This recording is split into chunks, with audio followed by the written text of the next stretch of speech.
haven't got a menu, got stew and ale.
Hey, you!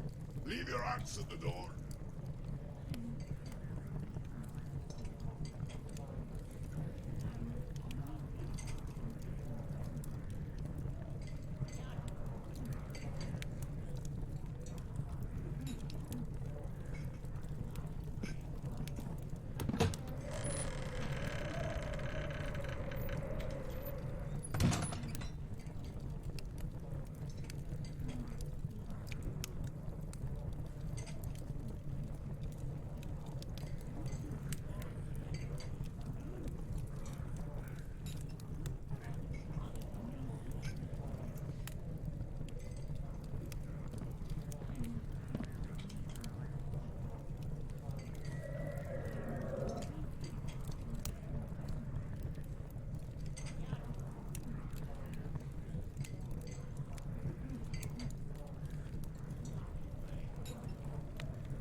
got stew and ale.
Got bits, but not for him.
haven't got a menu, you got stew and ale.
Well, so it's been a while, since we last played, and, it's kind of a thing that if we take a long hiatus from the game, instead of just, like, everyone rolling for what happened last time, we do a little bit larger recap. So, if anyone would like to, recap from when we woke up in the cave, because that was the last time that Gwen was in the party. Would anyone like to volunteer? Gwen, would you like to recap? That would kill me. I don't have any of my notes. It's been No. since... Okay. Making a joke. You weren't here. I have most of the notes. I'm not sure where my notebook is, so I may have some of the first stuff slightly off, but essentially we woke up in the cave and I don't have his name on here. Mushroom Bro Dude Paven. was him. Haven. I always Okay, remember I because didn't. his shop was called Paven Paths.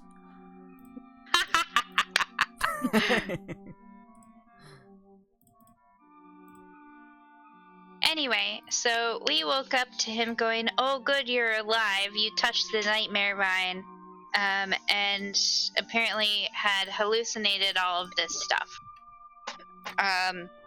So we were relatively okay and decided to continue on to gather stuff. We fought some a couple of monsters in the tunnel, collected some herbs to sell, and we continued along with Paven until we got to a point where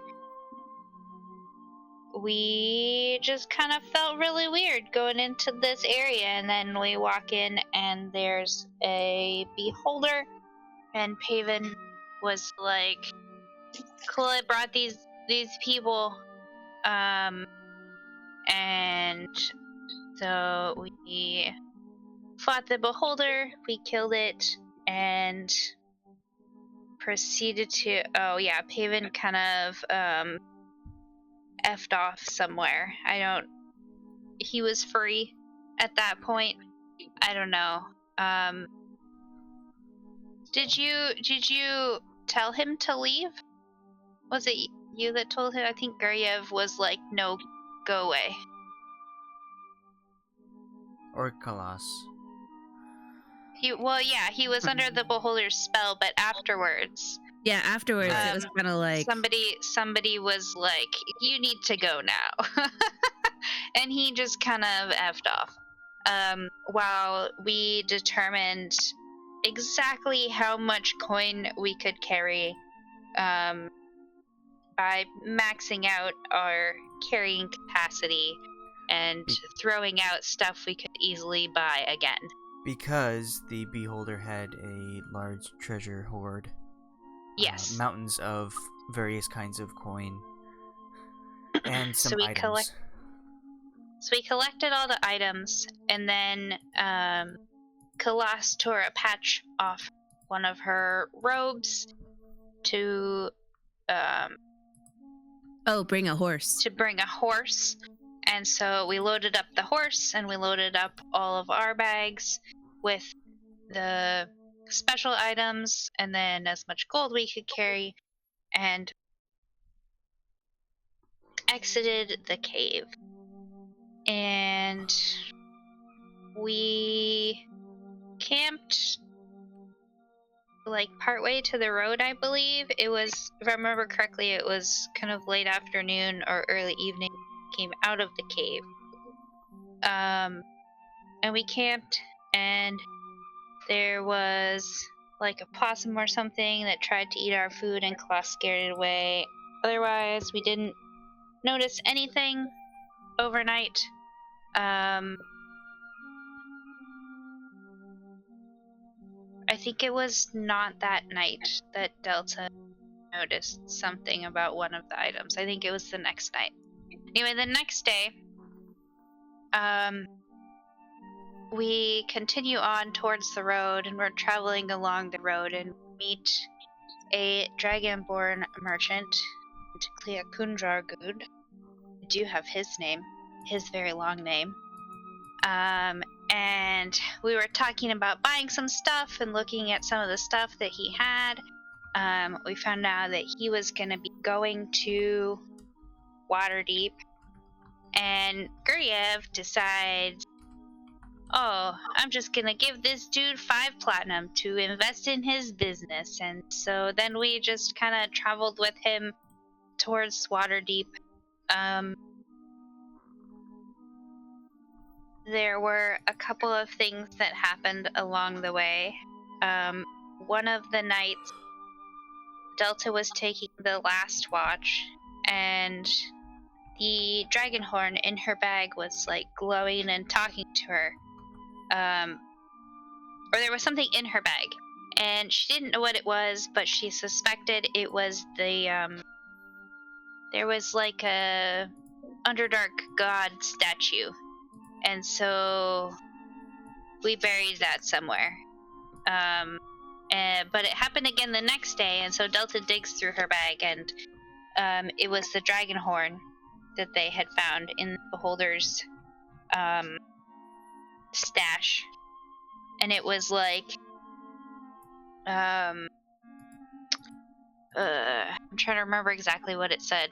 It was like, hey, you should really take me back to my home. You'll get a reward. And so I can't remember if it was that time or the next morning, because it only happened in the morning. The next morning, when it activated, Delta woke up Khalas, I believe. And they talked to the being in this dragon horn, or whatever it actually is. And got some more information. It was like, you need to take me to the high forest. Take me home and you'll be rewarded. Which, I don't know, on some levels sounds kind of ominous, but maybe it'll be a good reward, and the reward is not, I'm gonna eat you. Who knows? So we were like, okay, well, it's kind of on our way, so we'll try and take you. And then it deactivated, and we haven't talked to it since. There was a small rock elemental moving rocks across the road, saying rock, rock, rock. That was all it said. And so Delta helped it to move the rocks across the road, and debated taking it with us, but then figured its mom was probably close by, so left it to more rocks across the road, I guess. I don't know. Whatever tiny rock golems do. Rock elementals do. We also came across a caravan that was getting attacked by goblins? Is that right? Lizard folk. Lizard folk. Okay, sorry. The notes that I have in this start in Waterdeep. So the caravan was getting attacked by lizard folk. We killed a couple of them. A couple of them ran off, if I remember correctly. And quite a few, if I remember correctly, of the caravan people, including the fancy lord guy, died. But his wife and son and one of the guard dudes lived. And he told us that he was going to take the family back to Waterdeep, but to, like, if there was anything that we could do to bury the people that they had lost and potentially bring the Lord's body or some of their belongings back, that they would be very grateful. I believe what we ended up doing was hitching the cart to the horse that we had, because he took their horses and just abandoned the carts and all the stuff in them. I believe we hitched one of our horse to the cart, which we put stuff in. We buried most of the people on the side of the road, took, like, mementos from them to give to the family, to give to their family. And we took the Lord's body and put it on the cart to take back to Waterdeep. So then we went back to Waterdeep. We split up, if I remember correctly. Somebody went to get us rooms at the inn, and our Dragonborn friend went off to find a place to park his cart and sell stuff. and a couple of us went to the family's house with the wagon and the Lord's body, and we talked to the guard guy who we had seen, and he was very grateful. I'm trying to remember what else they did, but they had given us a recommendation for a solicitor to help us manage our newly found riches. Portable Reaver Zalbore. And so we wrote down their information and went to visit them next day, I believe. And discussed finding an estate in town that we could live, as well as potential investment opportunities and just general management of funds.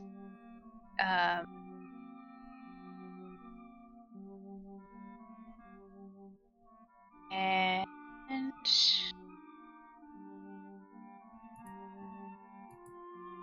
we I don't remember what we did for the next couple days. You We hung out purchased a in house? Waterdeep for a couple. Well, before we went back to meet with Zalbore again.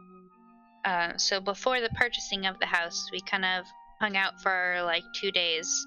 I think was our second appointment with Zalbore. And this is where my OneNote picks up notes. So at our second meeting, we brought Gwyn with us to introduce her to Zalbore. I think we went to the Adventurers Guild. Oh, yeah. Delta went to the mage area to do some research. We went to the Adventurers Guild where Lena joined us because we found out from the Adventurers Guild that Delta was a member and entitled to a squire. So Lena has joined the group. And then from there we went to the marketplace. I think you guys went to the market. We went to the market at like different times. I think Guryev and Khalas went to a temple. Khalas, you went to a Temple of the Gauntlet before. That was when Guryev and Delta were at the library doing some research. Yeah. And you went to a temple to find out about like what Meeting. happened with the gauntlet. Oh, yes. Do you Yeah. remember what happened there?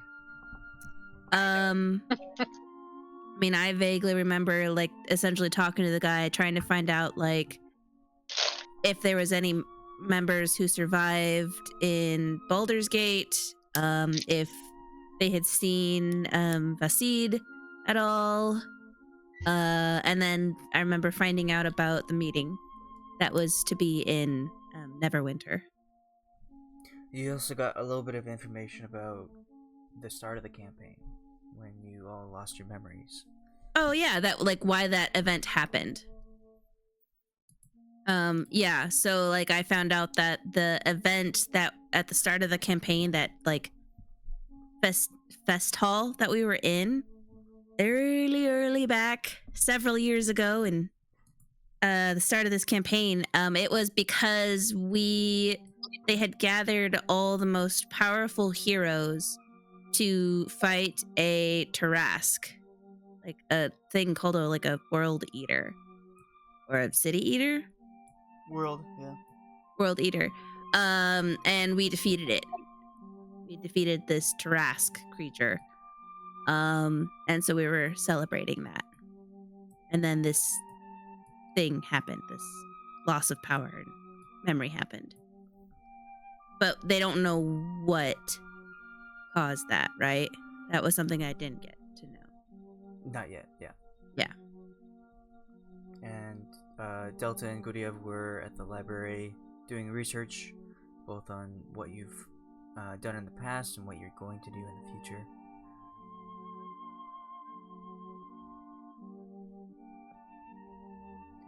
Yes. And then I don't remember. Was that the same day that Khalas and Guryev went to the Temple of the Raven Queen? So they went on a day that Delta was researching by herself.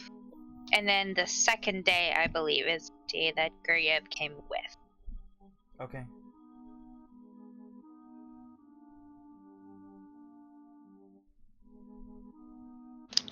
But so we did all these things. Well, do you remember what happened at the Temple of the Raven Queen? Because you got a little bit of good information there too. I do not. Does anyone? I remember Khalas was a nerd.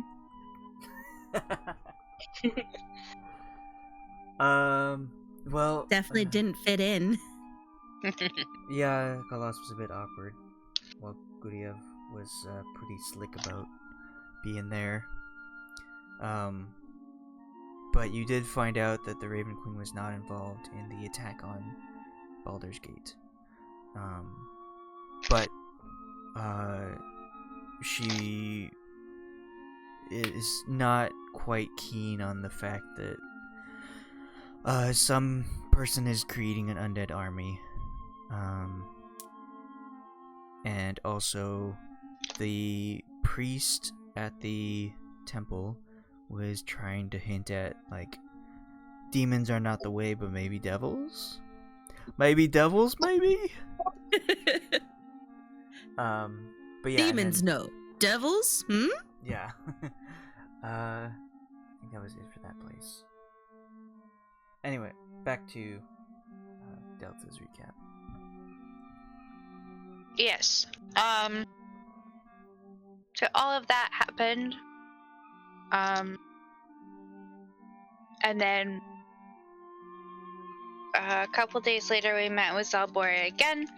9 o'clock in the morning, we brought Gwyn with us this time so that they could meet because Gwyn was staying behind. We had decided to go. Had we decided at that point? I think we had. We had decided to go to Neverwinter to try to attend this meeting to get more information. Fighters Guild? What? No. We already talked about the Adventurers Guild. Anyway, during our meeting, we purchased a house, 30,000 gold. We purchased a fancy inn and a regular inn as investment properties,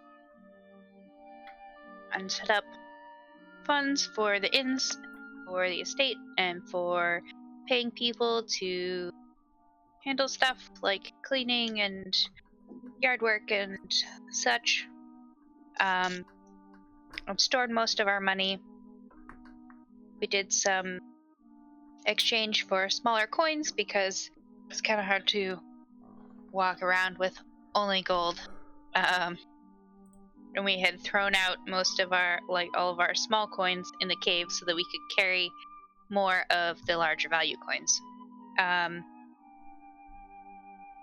Later on, we stopped by to see Clea Kundragud. He had set up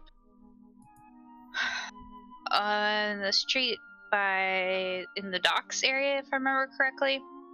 And then while we were finishing up, before we went to take a boat to Neverwinter, we came upon a undead monster in the street, which we helped the guards to kill, and we're trying to investigate a little bit. We think that it had maybe something to do with Balashard, which, curiously enough, Delta had met a supposedly fellow adventurer in the mage area who was asking where he could find Balashard, and Delta told him. So Delta thinks that this guy, is involved. So I don't remember. That's all I really remember about that event, because I wasn't as involved in investigating as Guryev and Khalas were. Maybe I was somewhere else. I feel like I attacked it though. The undead creature? Yeah. Yeah, it was. Everyone was there. Okay. I thought so, but then I didn't remember helping much with the investigation, so I wasn't sure. I'm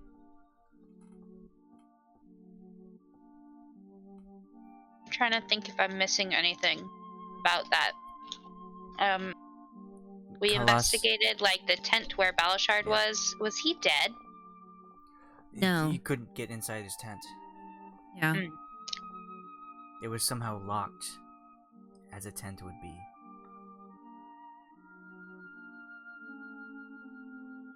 Yep, locked with no sneaking in. It was an impenetrable tent. They had tiny hut set up. Yeah. And then I believe that same afternoon was when we got on the boat Yes, to and head Neverwinter. and before you went, the commander gave Guryev a sending stone to report any information on the undead creature that they were investigating. Where is my notebook? There was a mage from the mage quarter that transported it to that area so they could investigate.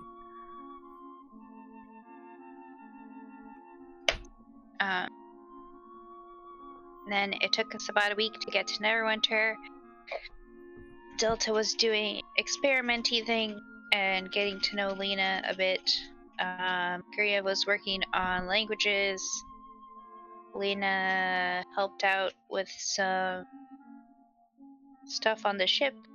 Don't remember what Khalas was doing, and Gwen stayed in Waterdeep to purchase stuff for our new house.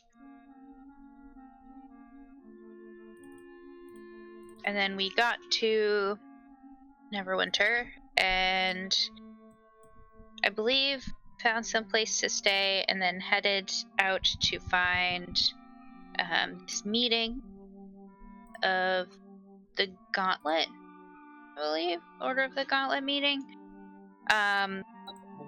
And we had followed a guy who Khalas thought had some of the Gauntlet gear or symbolism on him. But when we went in, it looked kind of like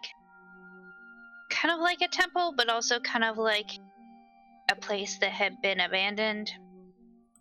And eventually some lady came out and talked with us and cast Zone of Truth on us. And found out that Khalas was a member, so she was invited, but none of the rest of us were.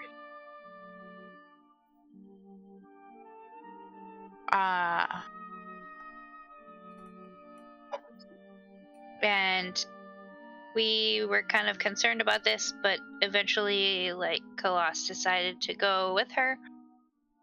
And we, I believe, waited around for a little bit and then decided to head back to the lodgings. If I remember correctly. I will let Khalas tell about the meeting. Yeah, about pretty much. And at the meeting, they were essentially like, we have to establish a new location of the order, but we need to keep it secret. They believe that there are traitors within the group, so I think their first task is to kind of weed out all of the traitors. And what else was there? And establish a new, like, building place. Yeah, like a new place. Headquarters. There we go. That's the word I was looking for.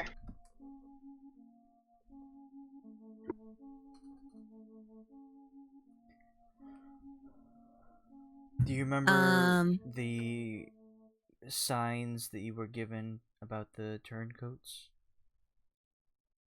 The signs? Yeah. Like how to tell if somebody is not trustworthy? How this happens, kind of thing. Because they gave you a description of some of the people they encountered. No. Okay. They said that the people turning against the order were talking about voices in their head and wanting to take down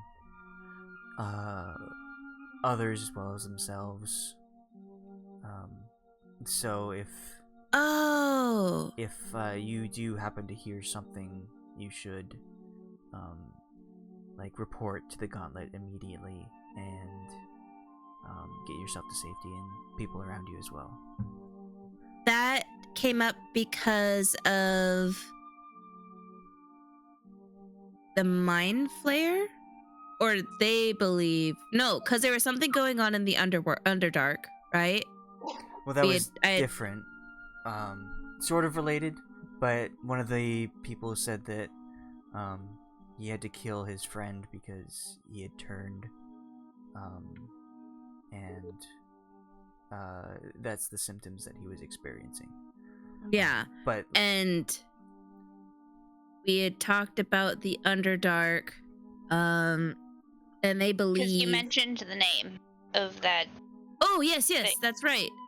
The, Mind Flayer thing, I had asked if they had heard of Stradravas? Stradravas? Yes. Strad? That came from my head. Thank you. Good job. I wasn't even at the meeting. Good job. Thank you. Yeah, so I had mentioned how a goddess had given me, in a dream meeting with her, told me to look for Stradravas and research the name. And they said, well, there was a creature named that, but they were destroyed. Like, they no longer exist. At least they believe that they no longer exist. And Stradravas was a mind flayer who has psychic abilities. And if there is something that is trying to control the dead, they believe that a mind flayer, Stradravas, might be in control of whoever is trying to bring the dead, and Dun, dun, he's dun. being used. It's being used to control the dead.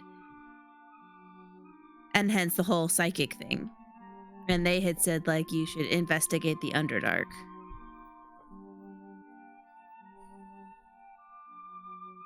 And Stradravas was supposed to be dead for like a long time, like several hundred years. Yeah, like it's not like he hasn't been a problem for many centuries, kind of thing, right? Right. His name hasn't been in any records for centuries.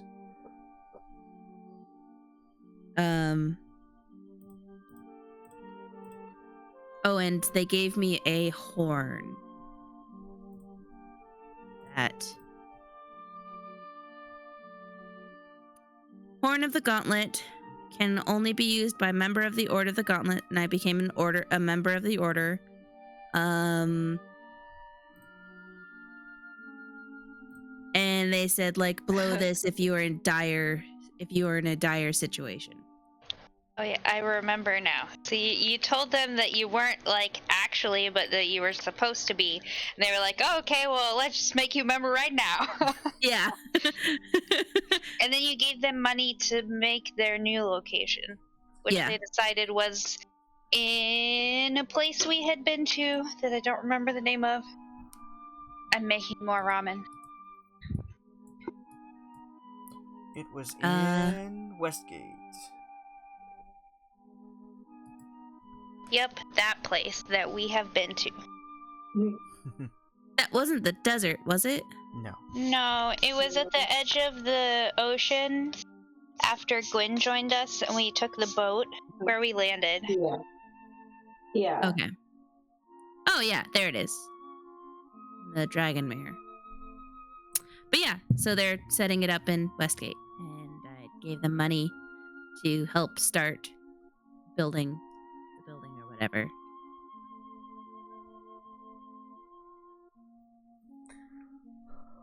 And that was pretty much Neverwinter. Oh, and that was Neverwinter. Did we buy our house No, before going we to did. Neverwinter? Yes. We did tourist stuff. We visited the chasm and something. We saw the floating islands. Yeah. And then we were looked like, no, at the- that's too expensive. We looked at the location, like, of the sexy adult place. We didn't go inside. We just looked. I was like, that's we where were they... like, that's too expensive. Too expensive for our mountains of platinum. Yeah.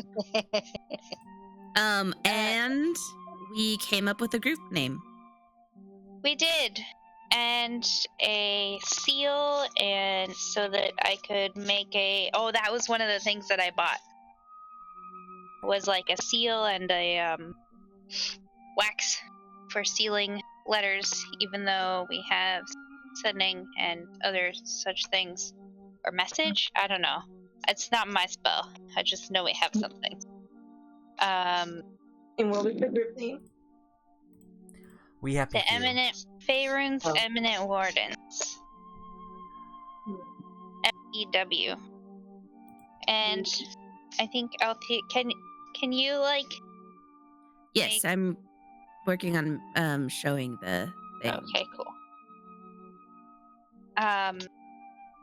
Let's see. So yeah, we did some tourist stuff, and then we got on a ship back. On the way back, we saw a turtle island thing, and anyway, giant turtle floating in the ocean with an island on its back, essentially, and Delta recorded it and gave a copy to the mage's library when they got back. And before you and we went kind of for... did the same stuff on the way back. Guryev did more languages. Before you went to Neverwinter, you bought a house and you bought a lot of stuff too, to get rid of some of your coin and upgrade armor and whatnot. And this is your house.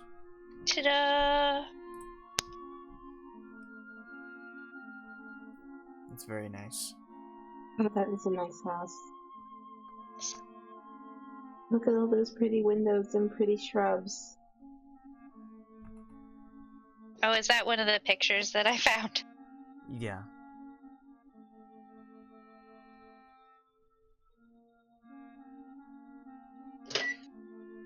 And before you left Neverwinter, Guryev got a call from Commander Zoda, and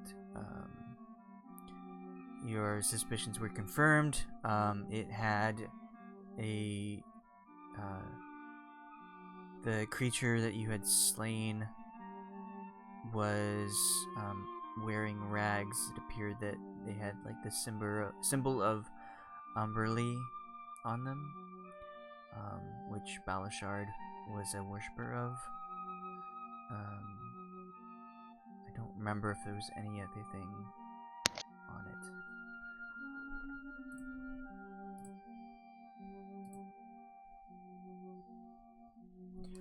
Oh, it was full of necromancy spell. And so it was like a recent raise when it was attacking people in the city.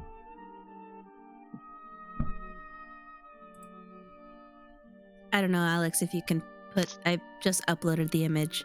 You Yeah, I want to don't put know why I that haven't on made the screen? I don't know why I haven't made a handout yet, so I'll do that soonish.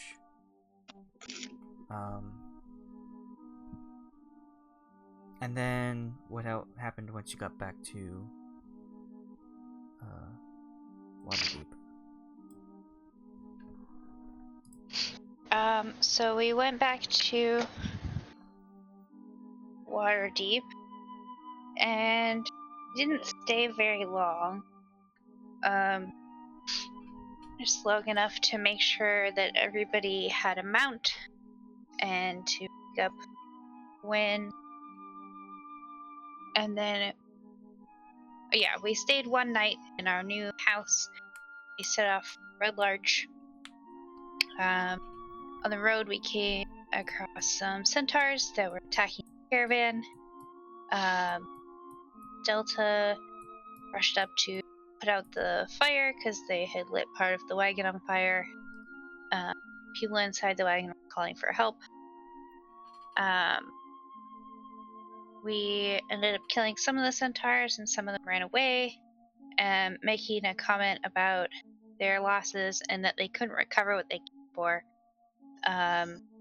We got a small monetary reward, a brooch of shielding, and boots of striding and springing from the merchants who had, for some reason, set out with no protection. We questioned them, but they weren't sure what it was the centaurs might have been looking for. So we continued on our way a couple more days to Red Larch, which is kind of a farming area. We waited for rooms, food. I believe it was Khalas that stayed in the inn to talk to the lady there, while Delta and Guryev went to the market. Delta bought a fancy backpack, if I remember correctly. Yes. I don't remember what Guryev bought. And they went back to get dinner, and Khalas and Alice had been joined by Daryl, a farmer whose cows kept going missing, and he had apparently had some people try to take care of the issue, but like multiple times, but nothing had changed. So I believe we ate first. I don't remember, honestly. But we went to Daryl's farm, and he showed us like the marks on the ground where his cows were dragged away, and his fence that he has to apparently fix every time a cow was missing. And we followed those all the way to a place in the forest where they just kind of abruptly stopped.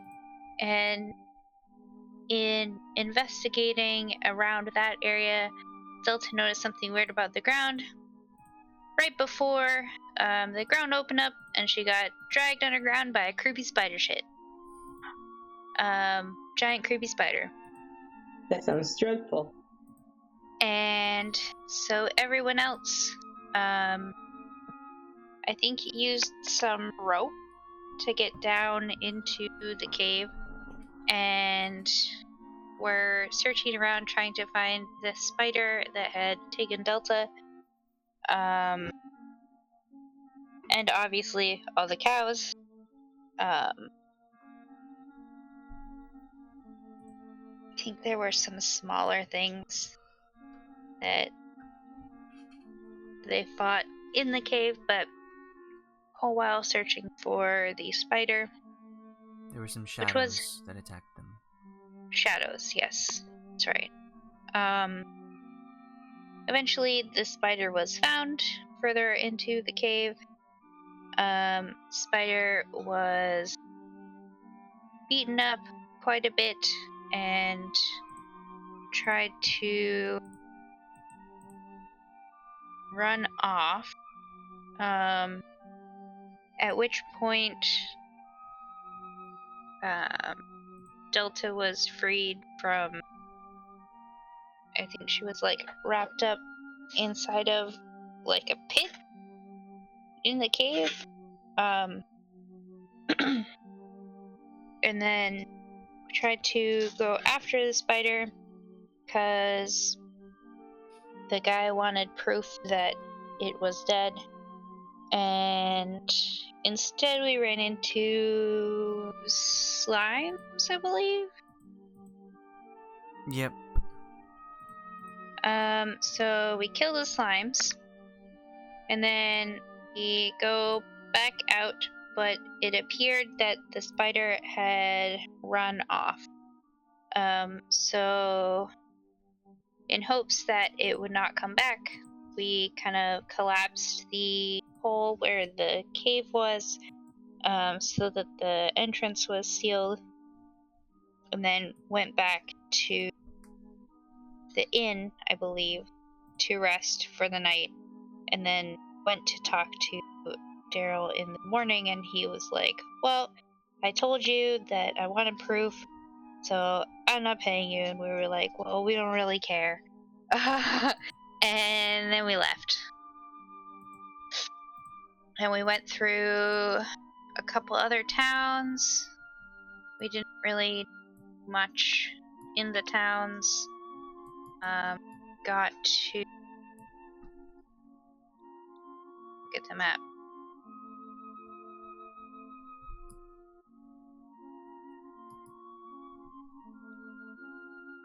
Yartar, I believe.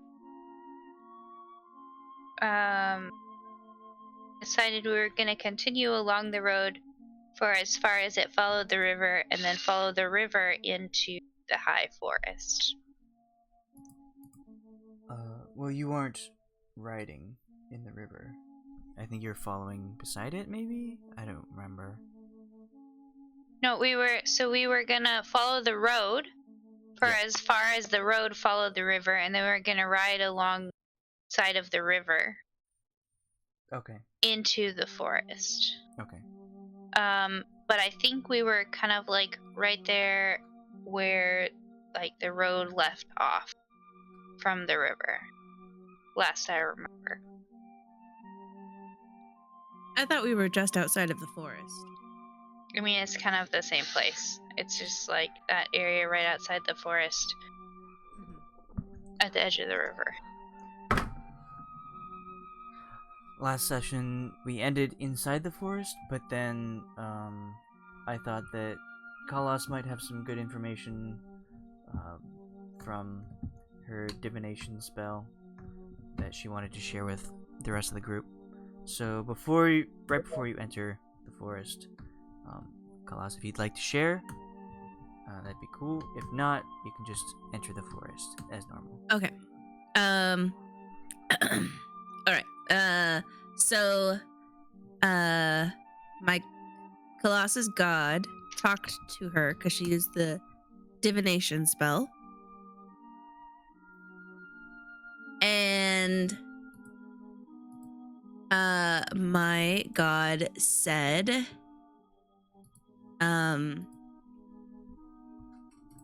something kind of unhelpful. No, he said something, I guess, a little more helpful this time. He said, adjust my mic and bring this down so I can read it. There. There are many different kinds of dangers within this forest. Nothing can be certain once you're inside. A creature of horrendous appearance may be kind, an innocent, conniving. Your spells may backfire. Even your own kindness may create chaos. Choose your gifts well, for you may not be able to contact me again until you evacuate. Good grace to you, my child. That's what he said. So... You're creepy.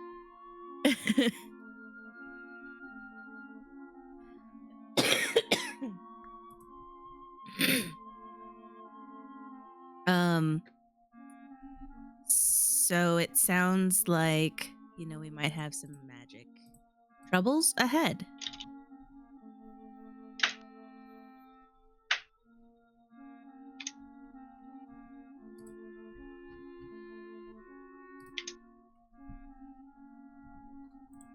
Nice.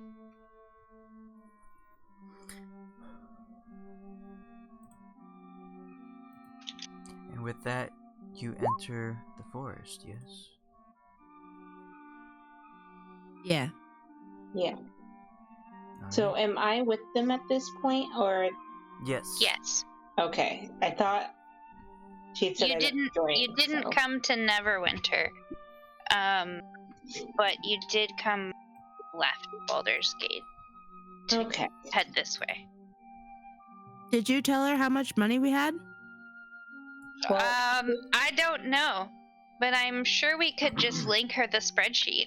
So I don't know, Cassie. but it says I have 22,786 gold. I don't know. I don't know if you still have that much. Because so you need to Really? decide how much you would have kept. That's just how much you had on you when we left the cave. Okay. But we were gonna let you decide how much you kept on you versus gave to the solicitor. Also, Okay. you in the cave you obtained some red dragon scale mail Oh yeah. to bump up your AC a little bit You have and give you the armor resistance now. to fire. And on your features and traits, I added a few things. They are labeled as such that they are added. So if you want Did to look you at that. already add them? I'm not seeing this skill meal. Yes, it's there. Okay. Also, Ramen number 2. make sure this is a new day, so you prepare your spells accordingly. We are going to enter. Let's see here.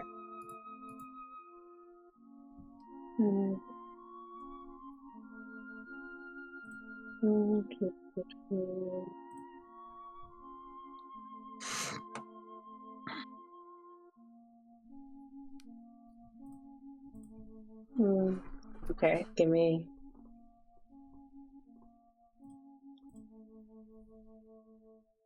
What was this one again? I think I like what I currently have. Let me just. Okay. Want to be able to read. Oh, whatever. I think I remember what that one is. You hover over the spell and then click the eye in a circle to expand it. Yeah, I'm on the tablet. The eye. I was trying to see the magic missile. The eye wasn't popping up. Okay. And I see. It has Roll20 has Hold some it. issues with touchpads. I've tried using it on my phone and it's not too happy about it.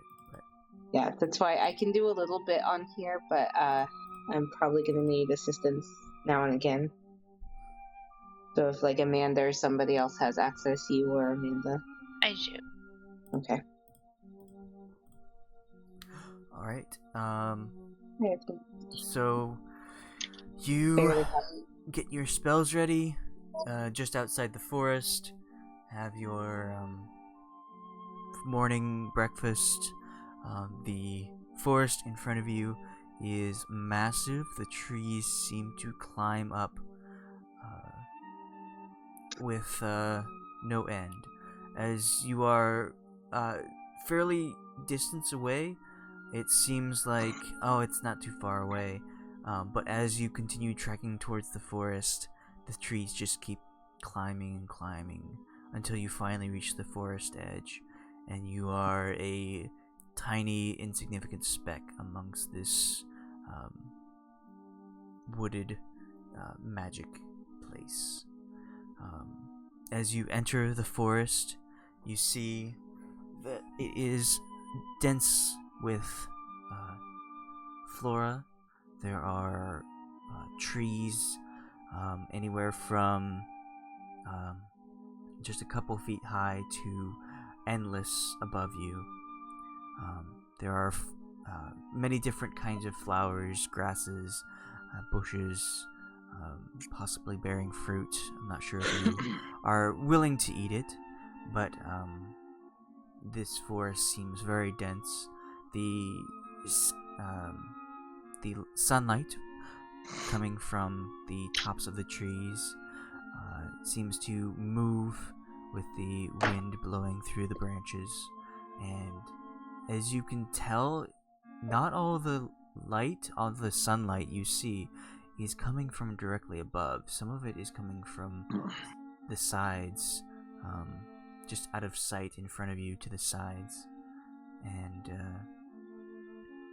it is an ominous presence. You hear the sounds of animals, though you don't see anything just yet as you enter the high forest.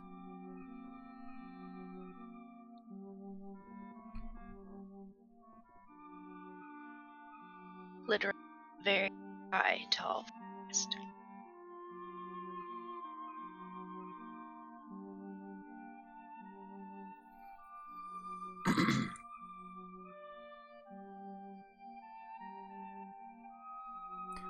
Alright, so what would you like to do? Just head right on in or look around a bit? Probably look around a bit.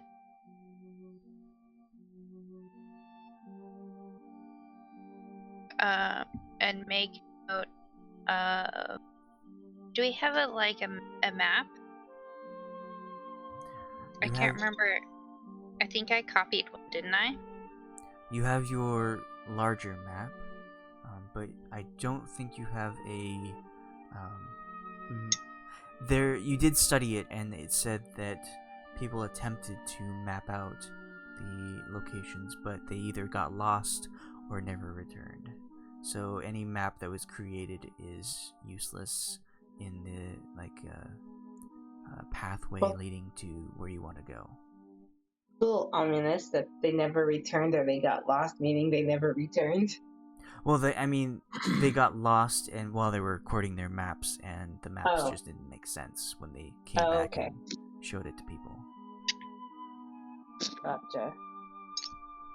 I guess I'll get out a paper then, and kind of make one as we go. We could probably look around a little bit, but we should stay pretty close to the river. Just so that we know, where we're going. Also, what time of day is it? Probably just before noon. Okay. Yeah, I would say maybe we just follow the river for now until I can talk to the Dragonhorn in the morning. Okay. And maybe get some better direction. Other than just the high forest.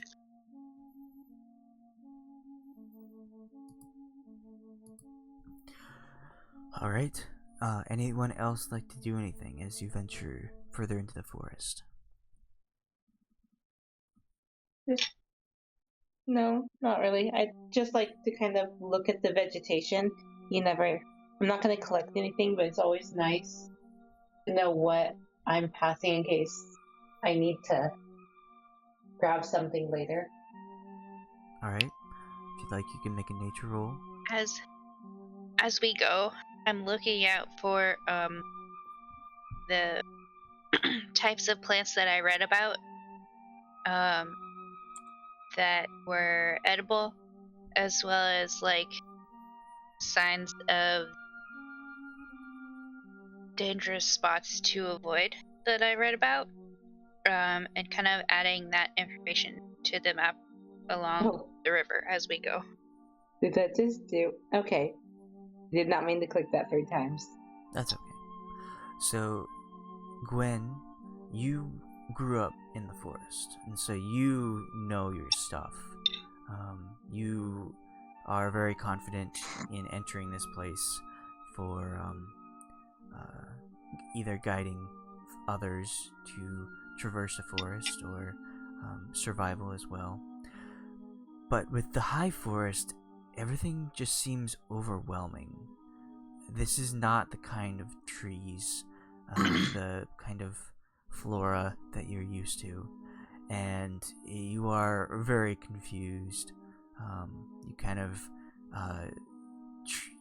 think you know something, but then like it's just on the tip of your tongue, but it doesn't come to you completely.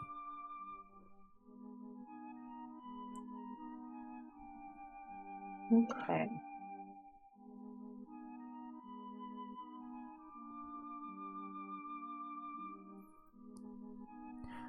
All right. So as you continue on following the river, the sounds, although you still haven't seen any fauna of this forest, you hear sounds continuing on. Sounds of birds chirping, of some form of elk or deer off in the distance,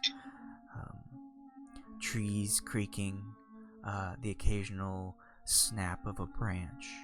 But every single time you look in the direction of a sound that emerges, you see nothing but trees and flowers. The river is flowing against you, so it is flowing southwest while you are heading northeast. And as you are walking, inspecting, doing your best to write out, navigate, and make a... Is there a verb for cartography? Illustrating? what? Map making. I Yeah. think is honestly what it's called. Okay. I don't know if there's cartographing. Cartography. You would essentially just be like, Recording. illustrating, Sketching. recording, etching, Okay. documenting. Does as Etching. cartographers do. Yeah. Whatever it is, they do. Cartographing. Carting. Cartographate. Cartilized. Yes, all those things. All of the above. D, all of the above. You do hear from up the river, you hear the sound of gentle splashing, not of the flowing river, and you hear the sound of laughter, playfulness, splashing about.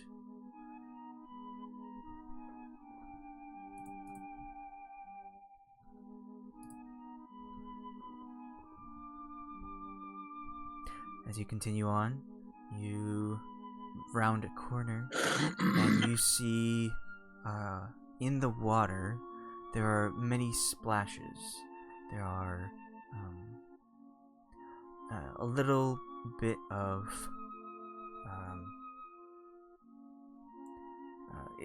it appears as if something about the size of apples are splashing into the water, making these splooshes and whatnot, but you can't actually see what is making those splashes. There's nothing there. It's just something is splashing in and out, and then you hear the sound of laughter. Everyone or just certain people? Everyone. It's laughter is in all languages. Okie dokie. Are I'd there like to any words?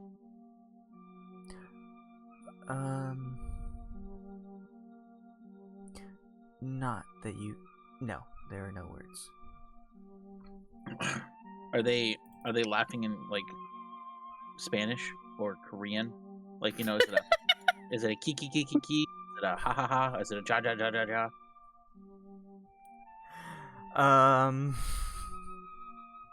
Well, none of those languages are in D&D, so I don't think they That's are important. applicable. Can we make an amendment? What, if I wanted to try to figure out, like, if I know what these are, what would I... You can roll a history, or arcana, or nature. I'm gonna go with Kana, because I have advantage on that.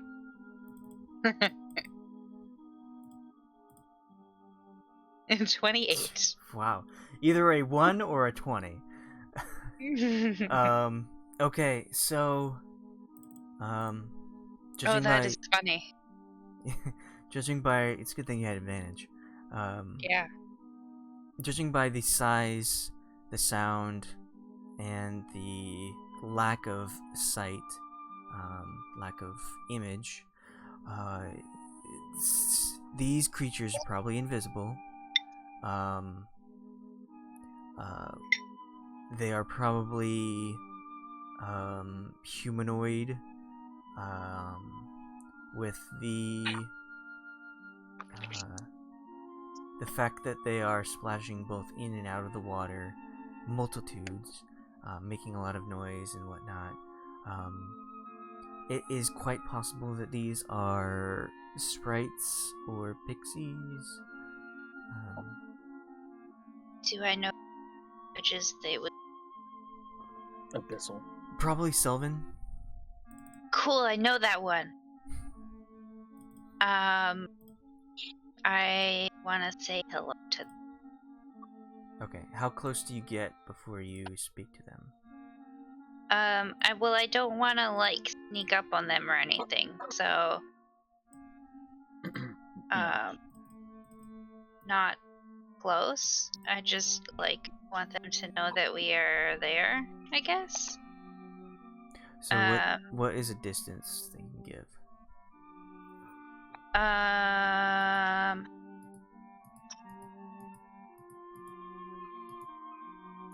Listen to speak to them so that they could see me. I don't know how close I would have to get with how the trees and stuff are.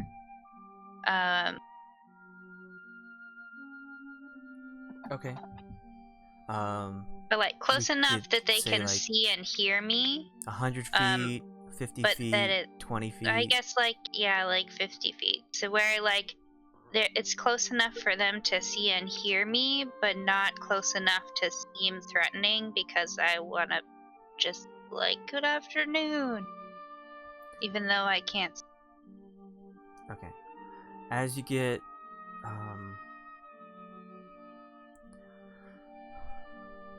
close to them, and you feel in your chest about to speak, call out to them, say hello, the laughter and the splashing stops.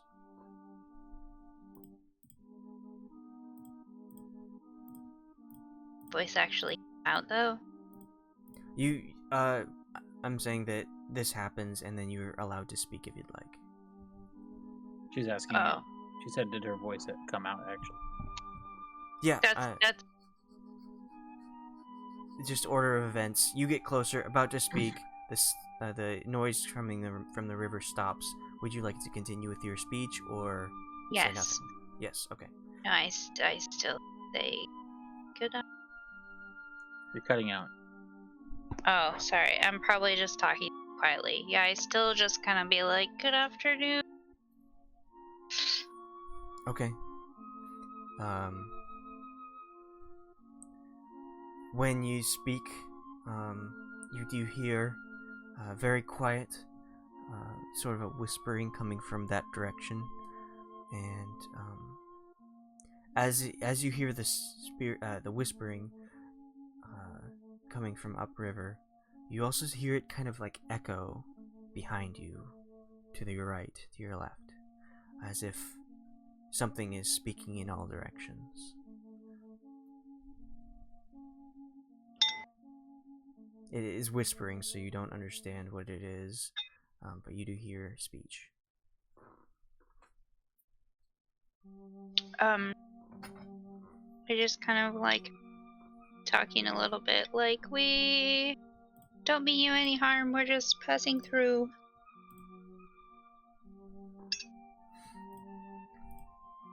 I just Alright. wanted to say hello.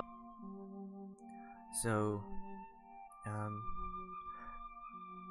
after you say that, you hear more laughter, giggling, chittering, kind of echoing around you. And above the river, floating above the river, appears a very small creature.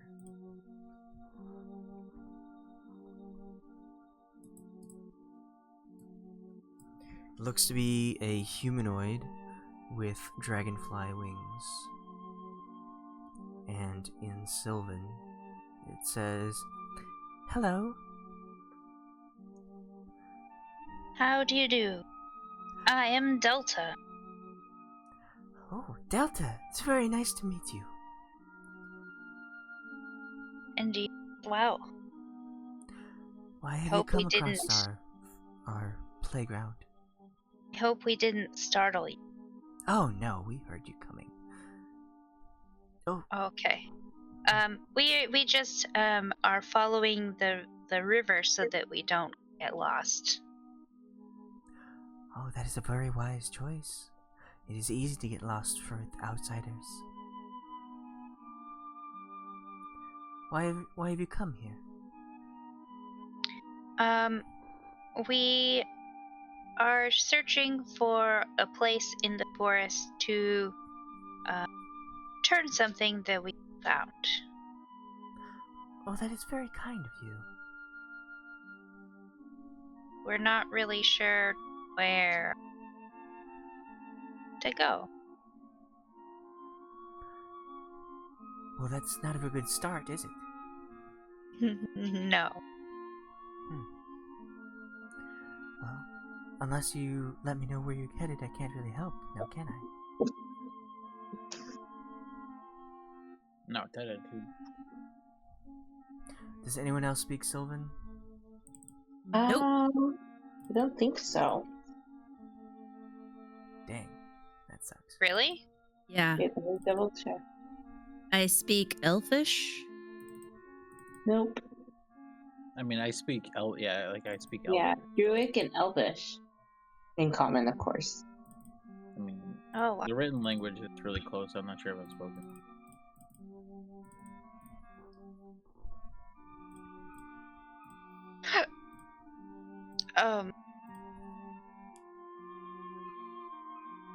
Can I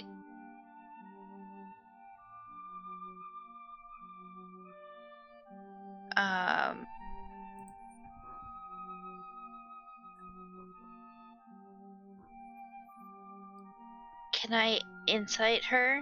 Does it seem like she actually wants to be helpful to me? Or I mean, yeah. am I like wary of her? Well, you could be wary of her, but she also could be helpful.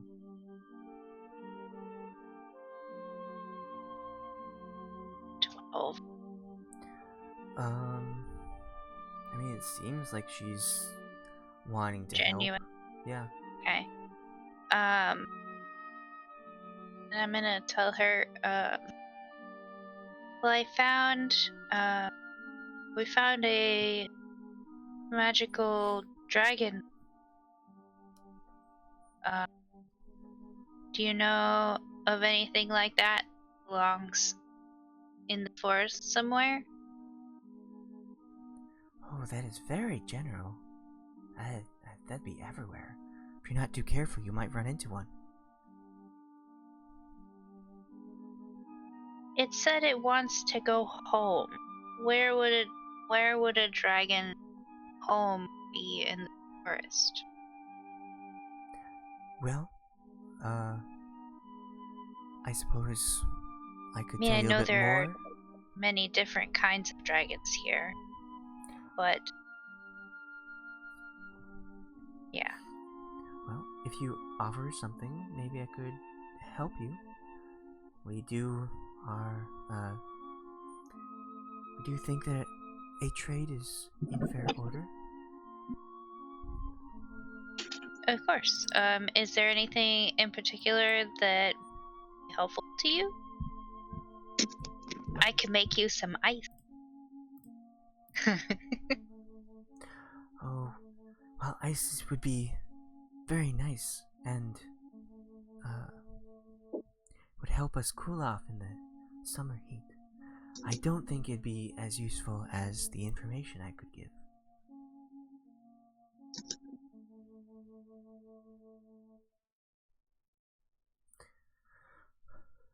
We have spent a long day playing in the river. If there's any food that you could give?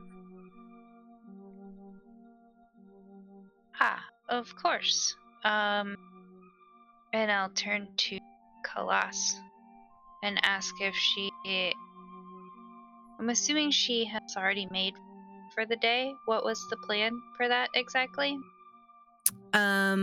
I essentially make it before we go to bed, and it's like it expires within 24 hours. So I would think we would have extra.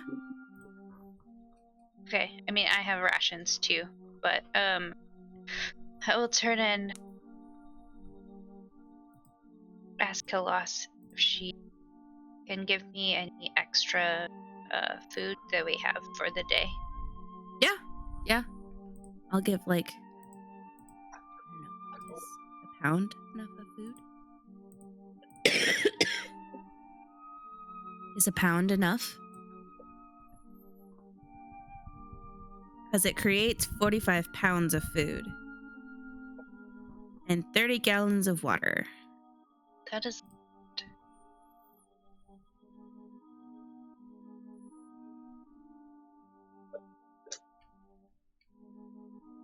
guess they're small, so could see. Okay. Yeah, I will pull that out of our bags and give you some. It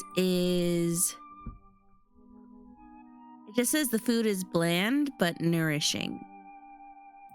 I don't know what. Maybe it's like peanut butter sandwiches or something. Well, it doesn't specify what kind of food, but so you could probably choose what you create. So you can essentially say, "Oh, I made this, and I want to give them this." Okay. Yeah, it'll be like peanut butter jelly sandwiches. Okay. I'll A hold pound it of out. that. A pound of PB&J. It is essentially just a can of peanut butter and a can of jelly and a loaf of bread. Pre-sliced. Slicely. I'll hold it up and be like, we have some extra sandwiches if you would like. You're welcome to them. As you are holding it out to the creature in front of you, you feel the weight, the pound of sandwiches lift from your hands, and the sandwiches disappear from them. And from around above your head, you hear the sound of laughter. I'll just be like, they might not taste like much, but they're very nutritious. As you kind of hear the laughter, the creature in front of you kind of holds out its hands as if to accept something, and then a sandwich pops out of nowhere and lands in the hands of this creature. And it's massive compared to this. It's like As it's big like as the its size head. of a large. Oh no, the creature is like the size of a large insect. Oh. So it like imagine an elephant horn beetle. That's pretty much the size of it. So it's much larger than this creature, in fact, is, and it kind of like takes a bite out of it with its hands holding up high, and chews a little bit. Well, I suppose, even if you're not the best cook, it was something, and you did provide this. We are very grateful. I will some ice, but like in tiny little ice cubes. Just like a whole bunch of tiny little ice. Like crushed ice. Nope, like Seattle hail. Kind of, yeah. like a. There's something You need to raise. I will pull some out of the river and put it into like a little depression and turn it into like shaved ice, essentially. Ice the size of dice? No, like even smaller, okay. like a snow cone, or like that. Since they're pretty small. Okay. What do you do with this shaved ice? Bury it. I put it on a big leaf and hold it out for them. I mean, did you even ask it what it would consider worthwhile for the trade? I did! I started out with that, and it did not offer any information other than food. Oh, okay. Do any of us recognize what they are just from seeing them, even if we don't speak the same language? Well, did Delta inform the party of what she learned with that Arcana roll? I don't know, Delta, did you? That was before I approached them, right? No, that was after you.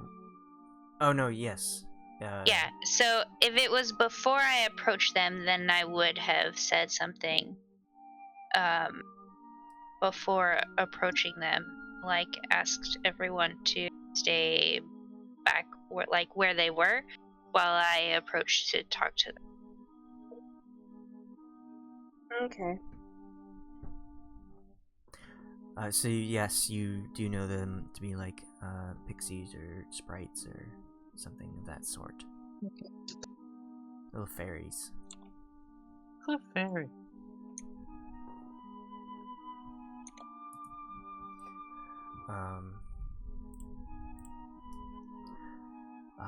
But as you are making your ice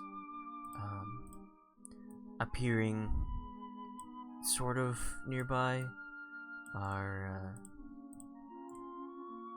these other a few other of these creatures pop up with giant sandwiches in their hands.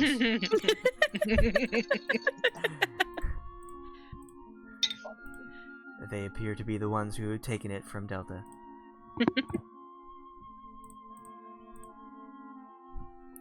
And through a very sticky peanut butter mouth in Sylvan, so it's really hard to understand.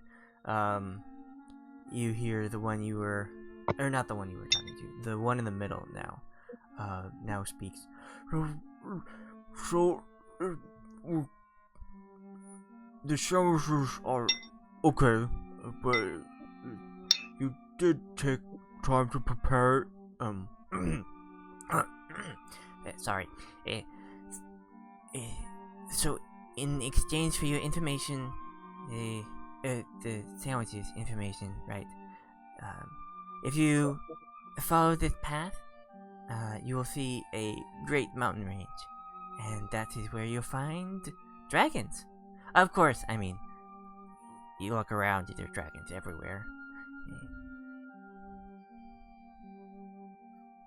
Oh wait, you probably can't see him or anything. Right, you're not from here. Yeah.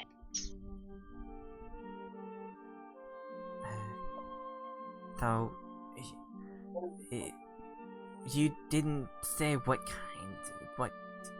specific breed you're looking for either. I'm not really sure. Can I do I recognize like the horn as being from a specific kind of dragon? So when I first described it, it looked as if the horn was made out of opaque glass.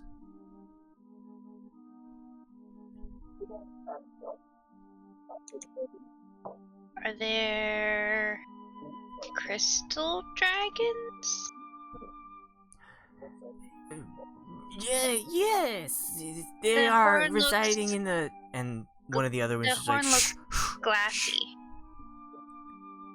No, don't tell them.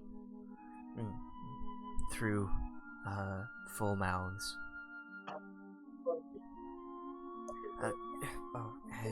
Right. So, in exchange for this, what you might call a meal, that is what we'll give you.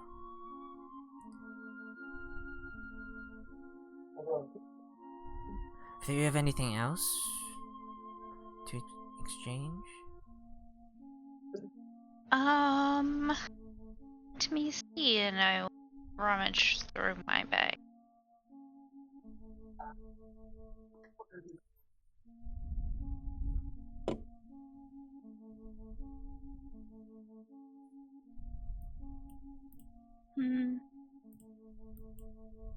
Do you like books? Or I could make you some bacon?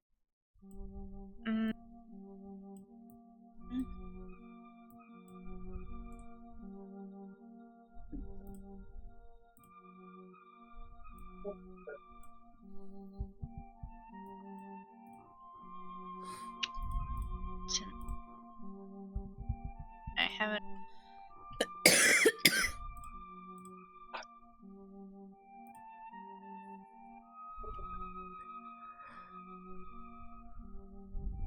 So I just.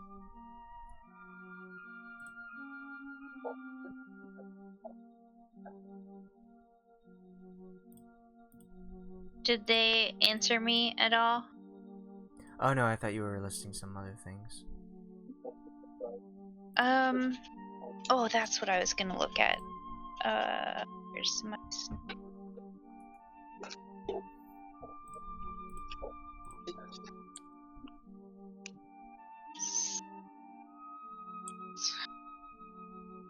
Where is my Snuggie? There's so many things.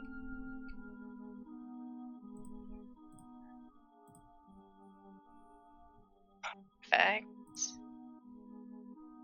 Where's my?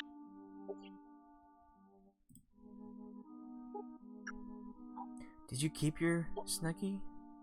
Mm-hmm. I thought it was something that you threw out because it was No. weighing you down. I did not. I kept mine.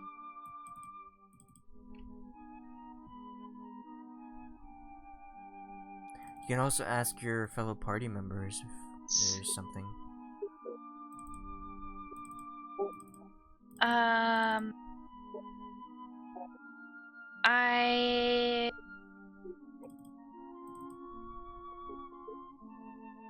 I will take off the patch for the cat figurine and ask if anybody still has the birthday decorations on theirs. I don't have my Snuggie anymore. I don't think I ever had one. Everyone You did. had one. Everyone had one. Oh, I don't Let's say, is that the rope of stars? Robe of Snuggius. I don't have that listed.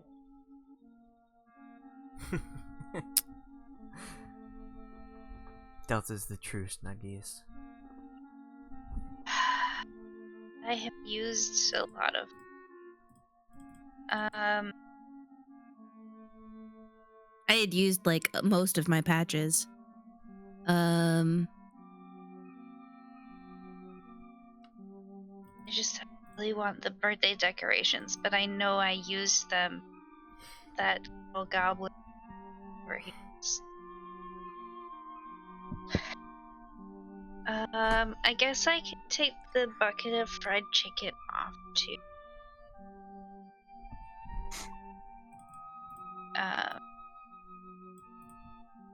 Hold both of those out to them. My God. Can't you They're perceive they like meat?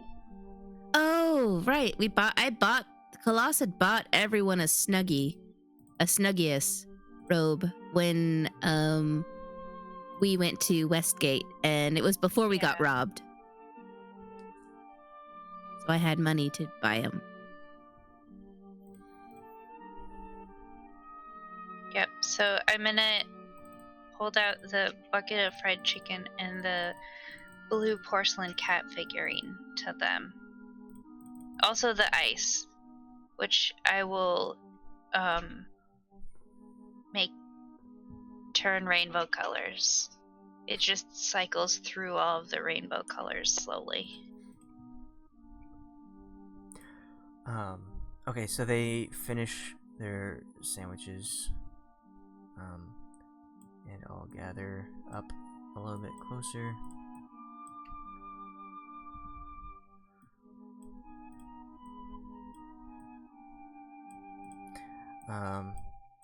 And as you're rummaging through, they kind of are looking at the party, like looking for something. And you offer these items to them, and the one over here kind of like gets wide-eyed and starts like floating towards you, and the one in the middle here kind of slaps them away. No, we're full. We don't need any more food. Thank you very much. But if you'd like, we could exchange some sort of magic. Do you have a gift of magic to give us? We could exchange that. How so? Oh, well, I mean, I have Delta. spells. Do you need a curse removed? No.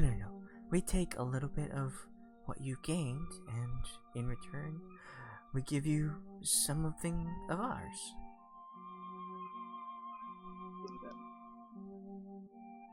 I don't entirely understand.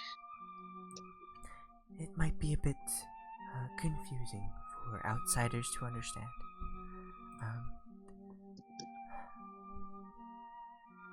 So in your land, you have these creatures of your size that seem to take power from some of ours, and in response, they offer their servitude. This would be kind of a reverse situation where we take some of your power and offer some of our deeds, as it were.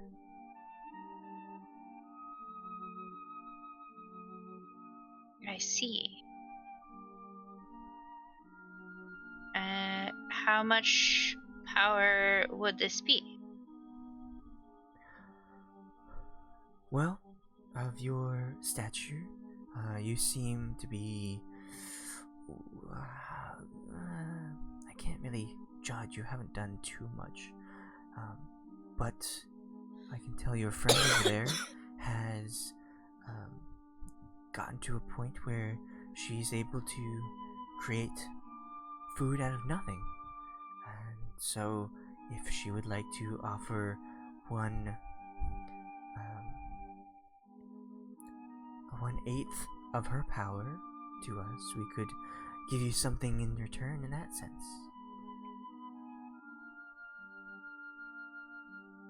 So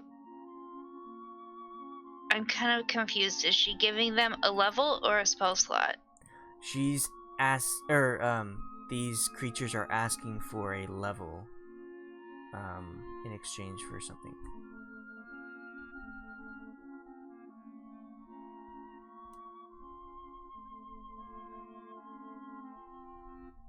Two levels? What a fair trade.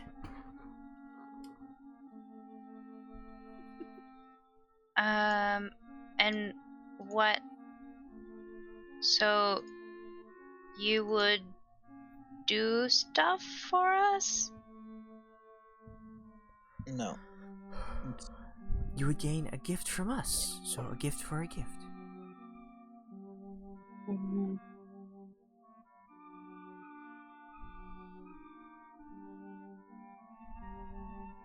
What kind of gift?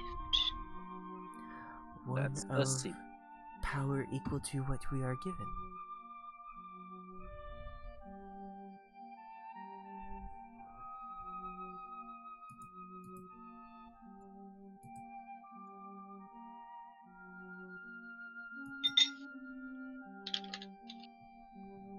Do you mind if we discuss it to determine who it should come from? When you ask, they all kind of like turn to each other and smile, large smiles, and laugh loudly. Go right ahead. Can I incite them again? I mean, you've incited the one on the right. Well, I just mean like that interaction with them, like laughing. Sure. You feel the general vibe of what's going on. And what are you looking for? I just am trying to determine whether they're like trying to trick us or whether they're actually gonna help us. Whether it seems like they're actually gonna help us. Well, it's difficult to tell with creatures that you haven't really interacted with before. They seem very genuine.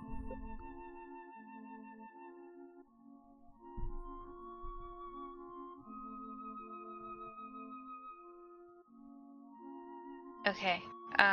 Well, tell the rest of the group what they have suggested and see what everyone thinks of that.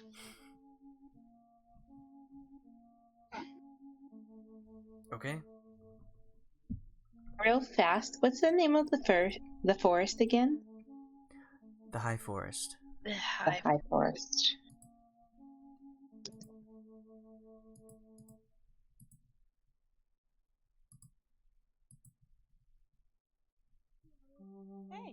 I'm not sure about this whole gifting. I'm a little confused. Are you back with us now, Delta? Yeah, Yeah. So I'm assuming you're just telling us everything that they're, like, the entire conversation. Yeah, essentially. Okay. Well, including like what they told me in exchange for the food, and then that they would like to trade some of one of our power for a gift. What did they say about the dragons again? I heard something about like they're invisible, so maybe we won't see them. Is that what I heard? Mm-hmm. Okay. Just making sure I heard that right. Seems to be a unique place. Fairies, pixies are invisible, dragons are invisible. What else is invisible? I wonder. Probably everything. I'm not sure about this whole magic exchange thing. Yeah, I don't think it's a good idea. I mean, like my god told me when I used my divination, innocent, beware of creatures. Like, the innocent can be conniving, Yeah. and your spells may backfire. Even your own kindness may create chaos. Like that. They're Fae. One thing I know is that you can't really trust Fae. Yeah, I think we should definitely pass. Thank them for the information and go on our merry way. It is what I was thinking as well.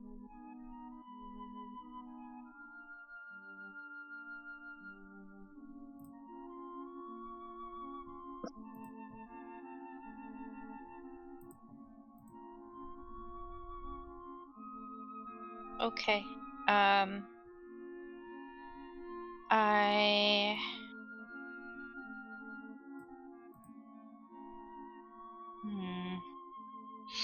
I don't know, maybe they can allow us to see the dragons. I don't know if that is. I mean, if it's something you want to do, it's completely up to you, but I do not feel comfortable. Yeah, I don't think it is.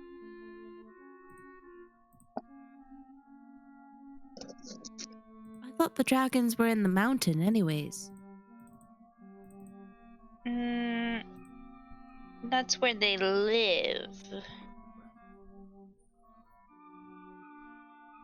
It sounds like they're not necessarily in the mountain.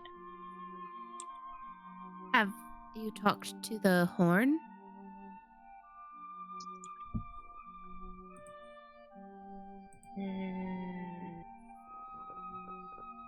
Have I? Not recently.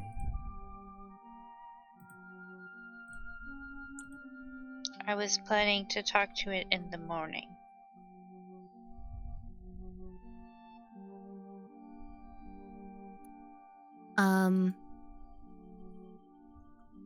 Maybe let's just not, like, enjoy the sandwiches, enjoy the food, whatever. We'll decline this offer that they're wanting to trade, and talk to the horn in the morning. Okay. Khalas, what were you told about not trusting innocent faces? I'm doing my notes. Oh, I put it in the chat. Okay. On Roll20, but I cast the divination spell and received a message from my god saying, like, there are many different kinds of dangers in this forest. There's stranger danger. Nothing can be certain once you're inside. A creature of horrendous appearance may be kind, and an innocent could be conniving. Don't judge a book by its cover, essentially.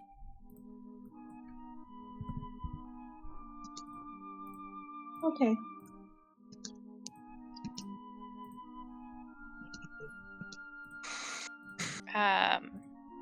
Well, I will relay to them that my companions have decided to continue on.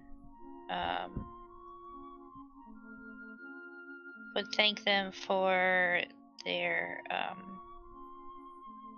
previous trade. Would you like nothing else?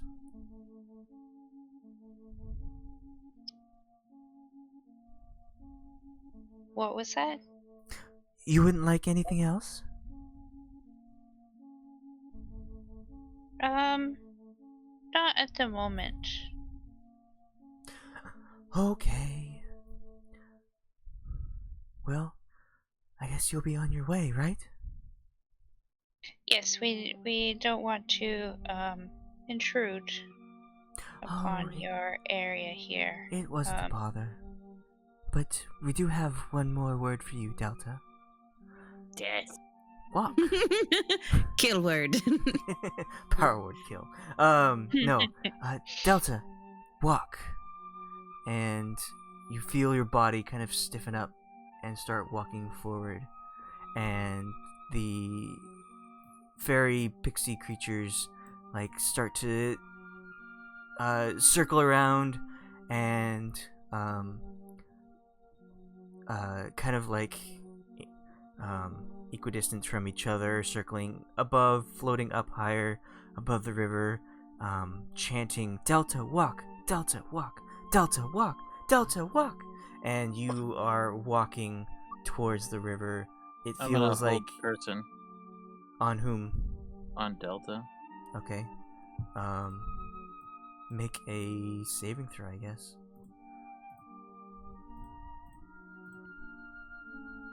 What kind? Yeah. Wisdom, DC 16.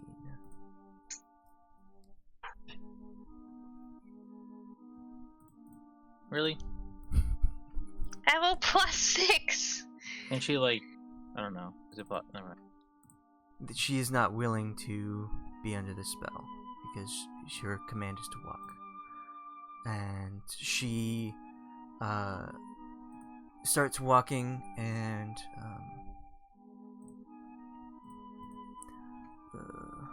I guess I'll just run and tackle her. What's the issue? Like she's just walking towards the water? She's being yes, commanded. She walks towards the water and like falls towards it into the river, and the small creatures floating around disappear, and from echoing around the forest around you, you hear Delta walk, Delta walk, Delta walk, and laughter as it disappears into the forest. So Delta has fallen into the water as she just walked towards the river. Oh, well. I'd like to run towards her. Like, Yeah. Like, ooh, just like, what is, like, yeah, run after her. Okay. That's what I said. Like, I said it after the command. Like, after I tried to hold person and it failed, I was going to run and tackle her. Okay. Well, if you do so, you both will end up in the water. Because she was right at the edge, offering these things to the Wow. creatures. Well, sucks. Bye. After you fall into the river and are flailing in there, you regain control of your body and can swim out if you'd like. And I mean, you're of the water. Yeah. I swim out.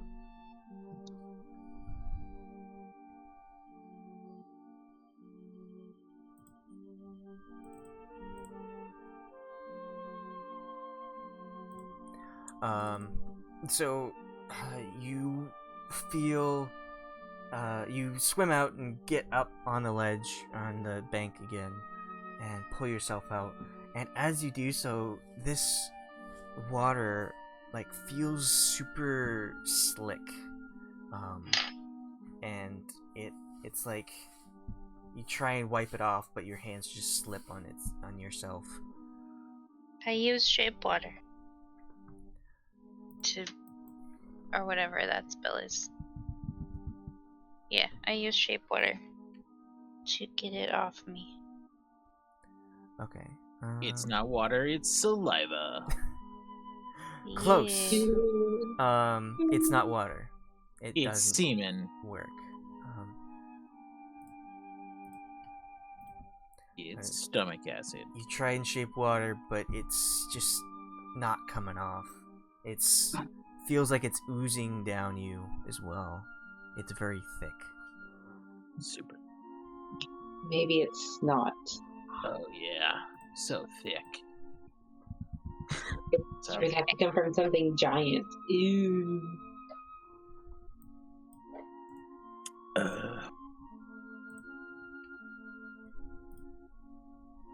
Delta, are you okay?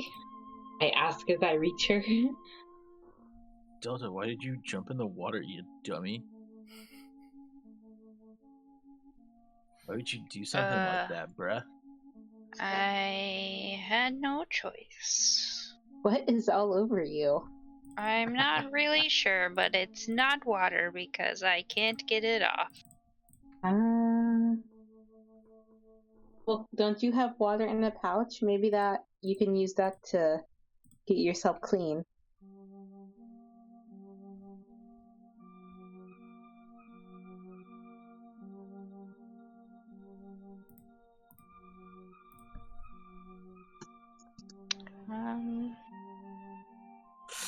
Maybe.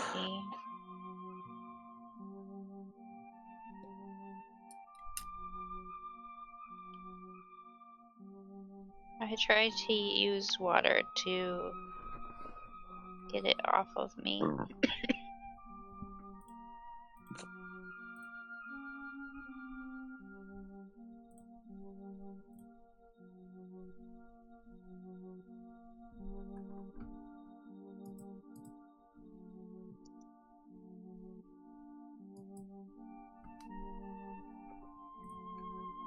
Or not? Oh, sorry. I thought that was a different thing. So you kind of throw water on yourself. The best you can describe this as is like bacon grease. It's very like oily, so it doesn't mix well with water.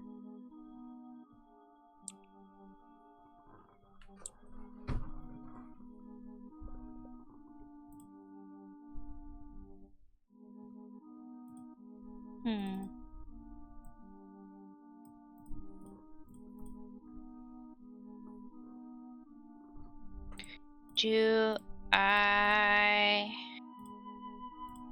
know if there's anything in the forest that will help me? Like, of what I read?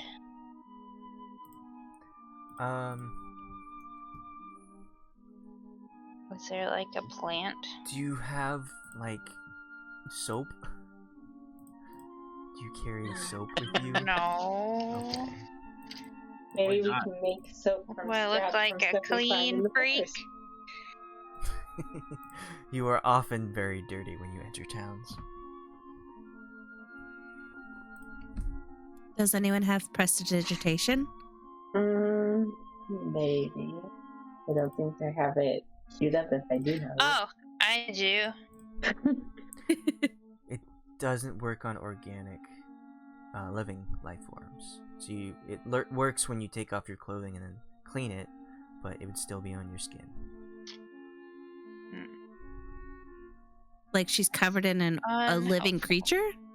No, she is a living creature. So you can't prestidigitize a living Yourself. creature. You have to take the armor off, clean it, and then put it back on. But you'd still be dirty.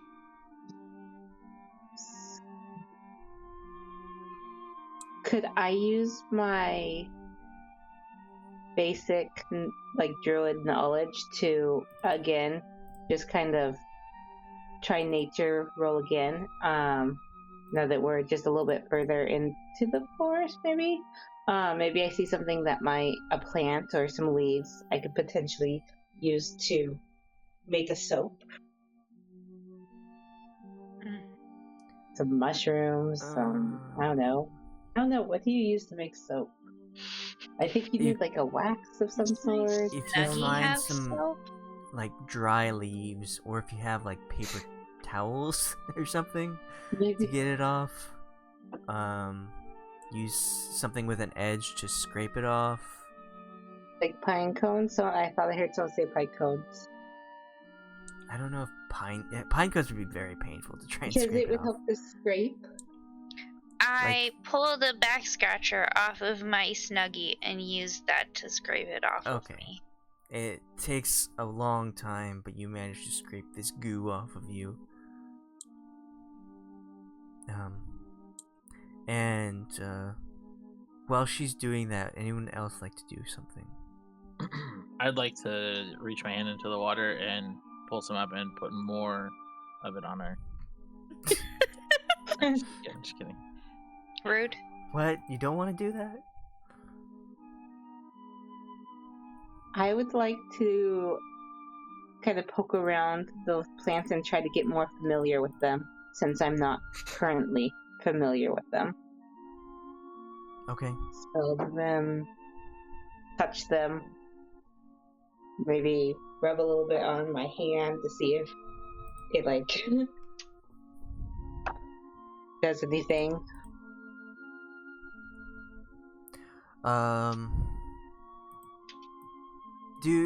Do a nature check to try and like learn a bit. Do you want to just like go out and grab things and be like, what does this do?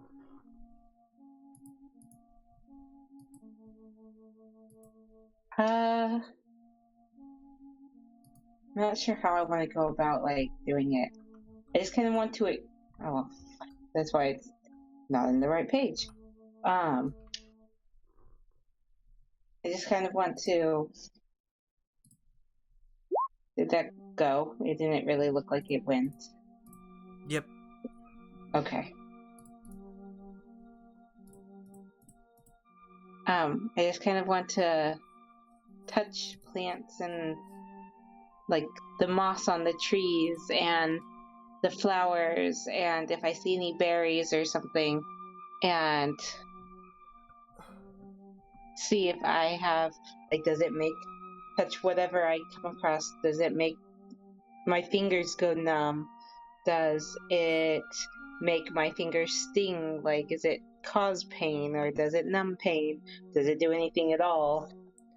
Wow, you are very hands-on with your experimenting with nature. Yes. Most people would be like, let's take a pair of tongs, not touch it with our fingers, and study it.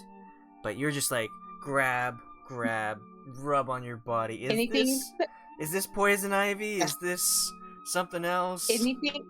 Well, if it's something that looks like something I think might be poisonous, like poison ivy or berries that I know from experience are poisonous, like they look similar, I'd like to put them in. Do I have like a little pouch still?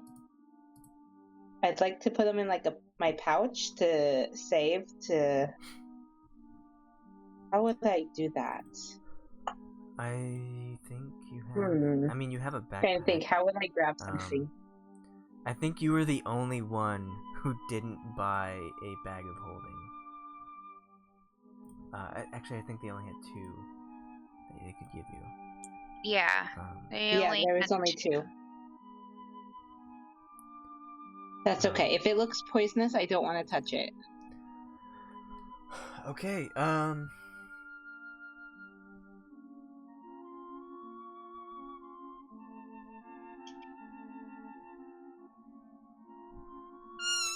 Alright, so, you're just looking around for anything that does anything. You're kind of bored with whatever Delta's doing, whatever greasy Delta. And you're going around and touching all the plants, and one of them you managed to find feels when you touch it, it feels like your skin, like the hairs on your skin start to stand up, and you feel a sort of an aura around you, as if some magical thing is imbued in this plant. I want to explore this one a little bit more. Aura? Like the plant is alive? Well, or like it lets me yes, see it's alive. auras? It's not sentient, but it is alive. You go a little bit further and you like take a little nibble out of it, and you feel as if your natural spells are a bit enhanced for a short time. I definitely want to grab some more of this, like a couple handfuls, that way I can share with my partner and have some extra for like if I need a boost in an emergency. You never know. Alright. So you eat a full leaf. These are about the size of a palm. Your hand, not the whole fingers, but the palm area. And you eat one. It's pretty thick. It's probably like 1/8 to 1/4 of an inch thick. And so it's like a thing of gum, I guess. And you eat it, and you feel empowered.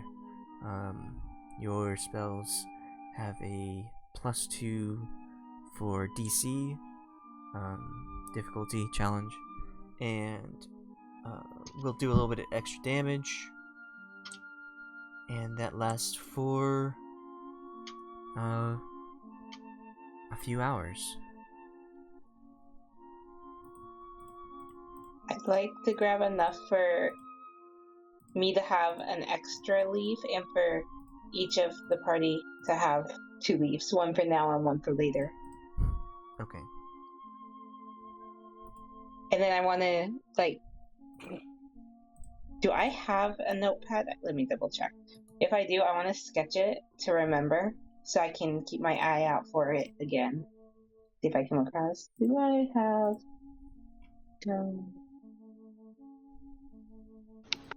I don't think I do, but I know Delta does. So when she's done, I want to ask her, Delta, when you're done, I need you to come over here and sketch something for me.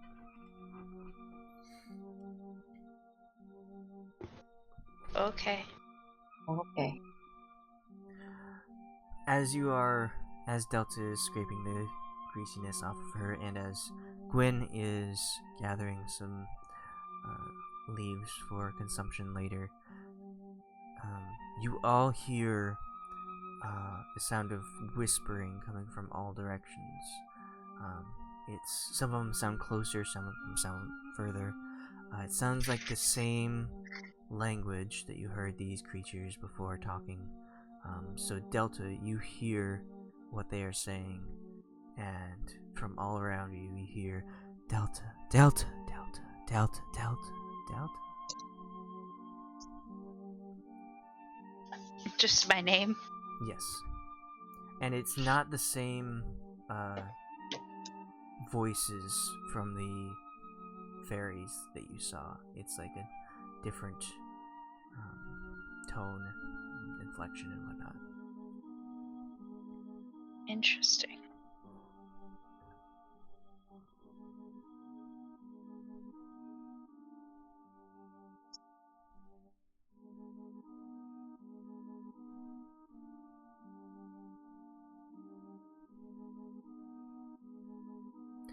Can I help you?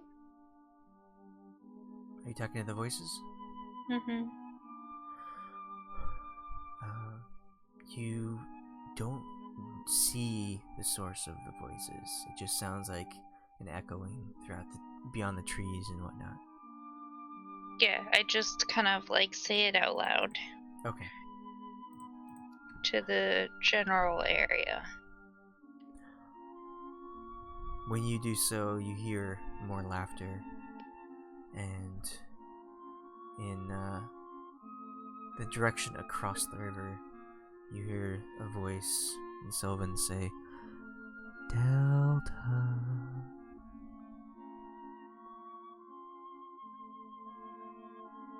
But that's it.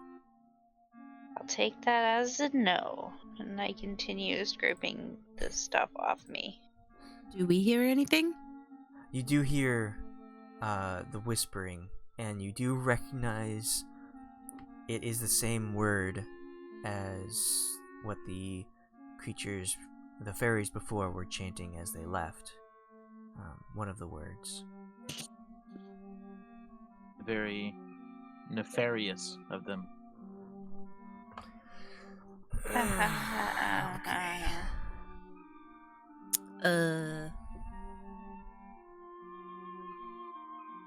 I Should give we be concerned about that? They're just saying my name over and over again. Okay.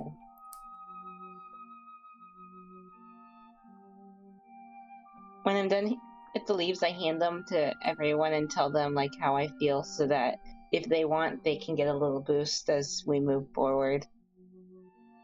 Maybe stay away from the whispering. So Delta doesn't end up in the weird water again. Delta understands. What if we just cast silence? I was thinking about it. I was really thinking about it, but I didn't. I restrained myself. Why did you restrain yourself? Because It doesn't usually go well. Yeah.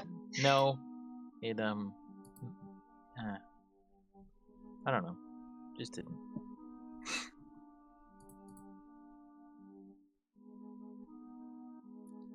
Well, that's always an option. We can cast silence if needed. Well, let's just keep going for now.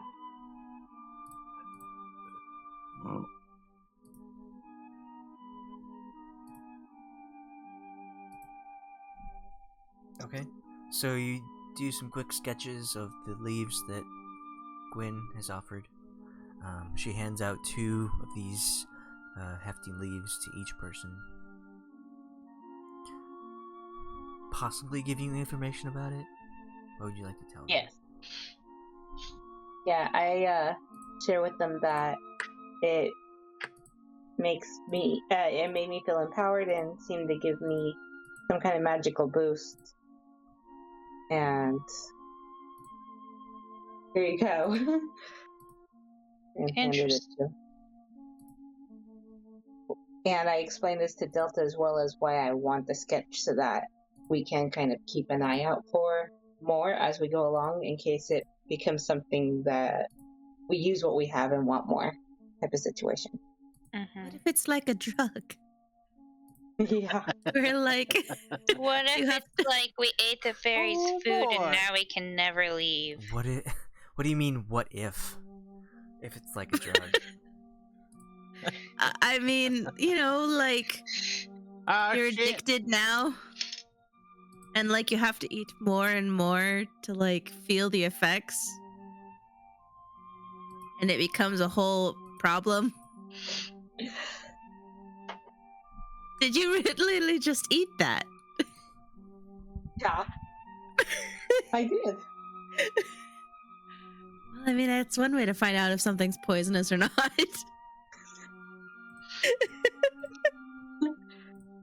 But I touched it first. It seemed to I'm be okay. just gonna pocket the leaves.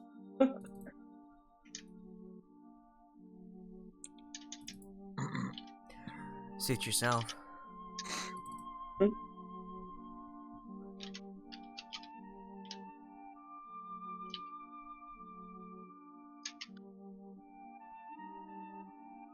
Shall we continue on? Do we need to I'm roll good to continue. survival or anything, or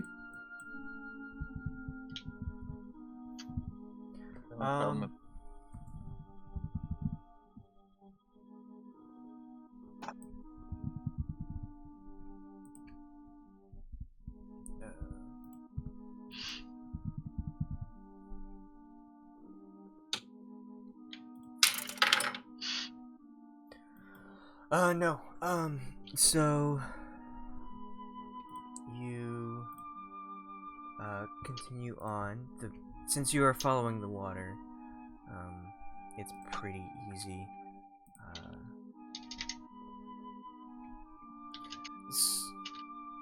I mean, if you want to continue following the water, you have some bad experiences with it so far.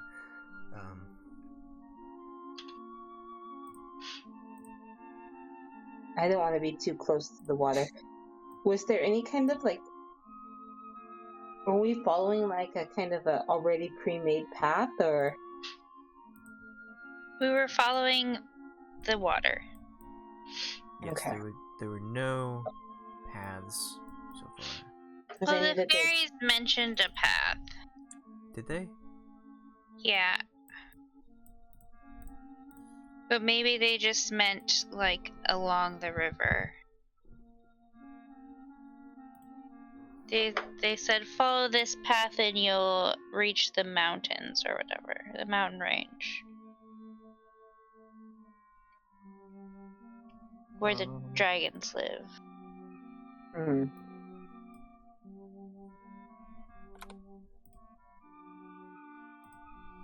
Well, I guess we could follow the water and keep our ears out for more whispering. Is that what we would like to do? Sure. Why do we need to keep our ears out? Just for if they try and command again. Mm-hmm. So it'll be your job, Delta, to tell us what they say if we start to hear them again. Since you're the ones who can understand them. Well, hopefully they're not commanding me to be quiet then.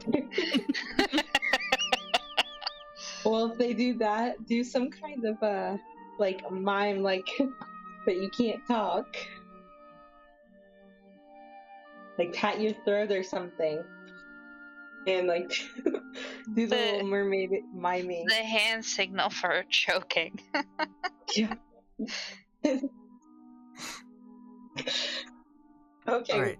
All right. So Although you that's what you mean if that happens. you continue on the path of the river, following it upstream. You are very wary of any kind of suspicious activity, staying a good maybe like 10-15 feet away from the river, not knowing what else goes on inside of it. And you are making your way up, and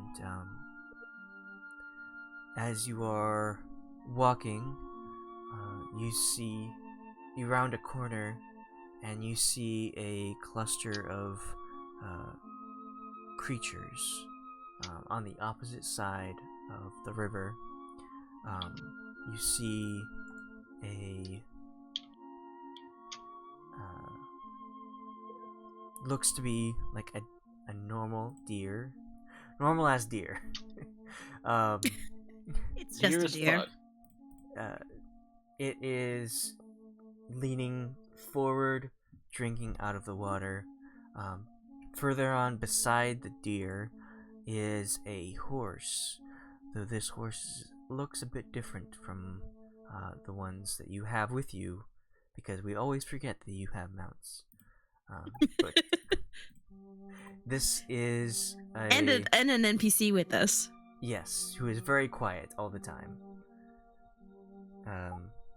This horse looks like it has a horn on its head. It is not drinking from the river, it is looking around, though it does not appear to have seen you yet. And further, behind the both of them, stands a very large creature. This creature looks very similar to the first deer you saw, though it is massive.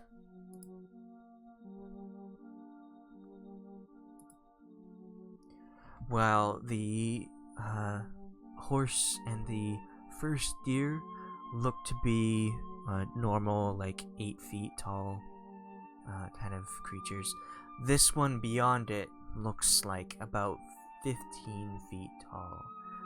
Its antlers brushing up against the tops of the trees as it looks around and dips its head down to drink from the river very briefly before lifting its head up again.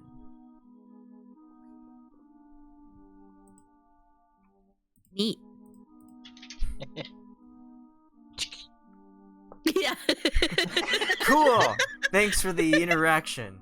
Alright, let's move on. No, I'm just so spellbound. I was mimicking taking a picture. Yeah, I was Yeah. like, quick, sketch this down. They'll never believe us. Is it like quadrupedal? All of the creatures are quadruped. Yes, they are here. Even the fairies? The ones that you see in front of you. Okay. Arcana? Nope.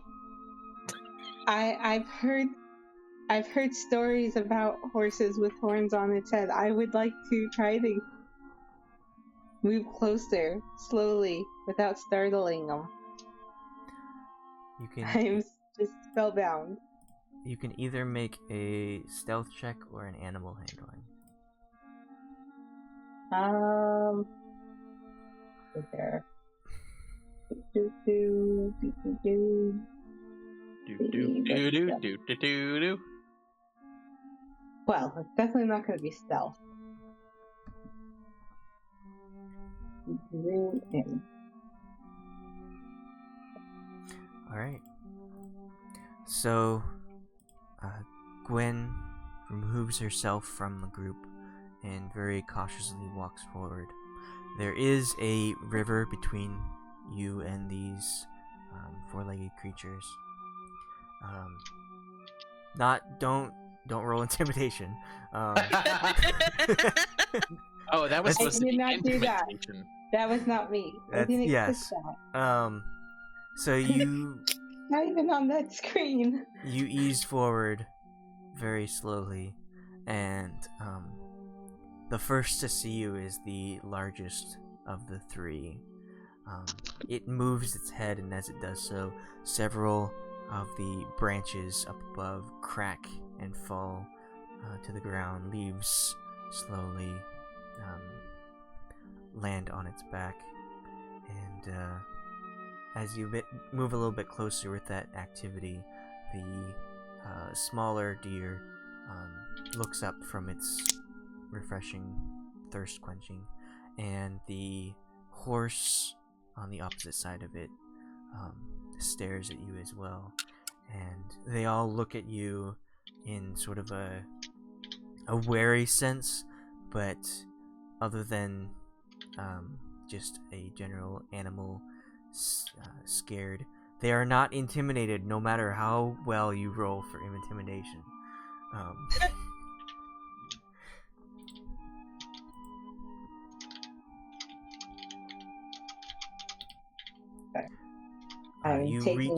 You reach the edge of the river. Directly across from you are these three creatures.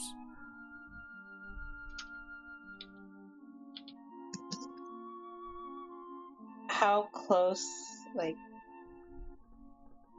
because they're on the opposite side of the river. How wide is the river? Here, I'll swap these two because these two are. So it's kind of like this situation. The river is about 10 to 15 feet wide. So you are about 15 feet away from these creatures. Okay. Because it's a river, does it look like it's a shallow one where I could walk through it, or does it look like it's going to be deep and I'd have to swim across if I wanted to cross it? It looks pretty deep. Okay, then I'm Judging not by gonna. how Delta was submerged earlier, it's probably pretty deep. I'm not gonna try to cross it then, but I want to bow my head when I get to the edge of the river. I want to bow to them. Okay. So you reach the edge of the water and you do a deep bow. Do you keep your eyes on them, or do you look down as you do so?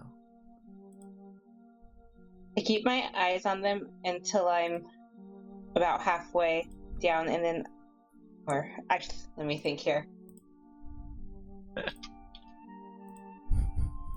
I look down. Okay. The end. I'm trying to think of that. Yeah, I think I would look down to the ground and bow to them. You stay down for Bow at the waist.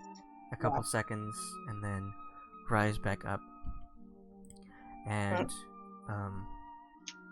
as you do so, the two of the deer kind of shift their heads towards the horse, and the horse steps forward to the edge of the river and bends one of its front legs and bows its head towards you in the same manner.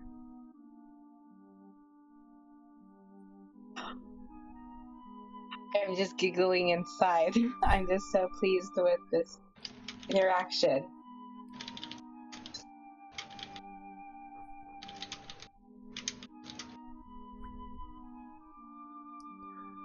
Okay,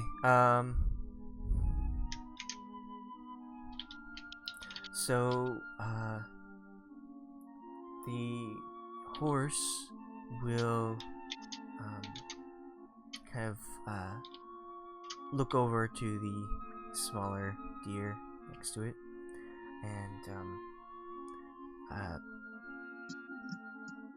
nod its head up and down a couple times. And the deer will go over to the mane of the horse and appear to bite off a little bit from it.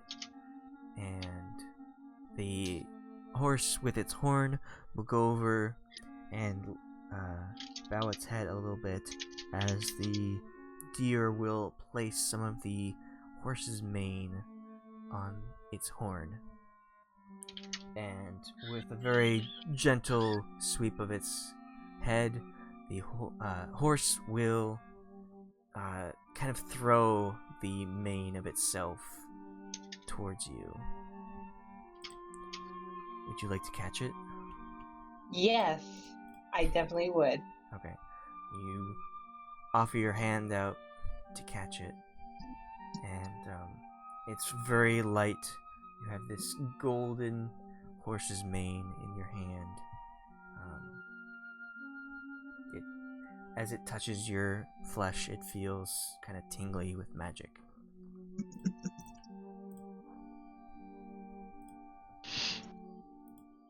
I want to bow again in giving thanks and say out loud, thank you, friend, and for this gift. And then I would put it in my pocket. I might not have a bag of holding, but I'm sure I have some kind of pouch. You have a backpack. Yeah, a backpack. I'd stick it in my backpack. Okay. As after you bound once more, all three of the creatures will once again bow their heads towards you, and in this split second that all three are lowering their heads towards you, a massive green lizard-like creature will come out of nowhere.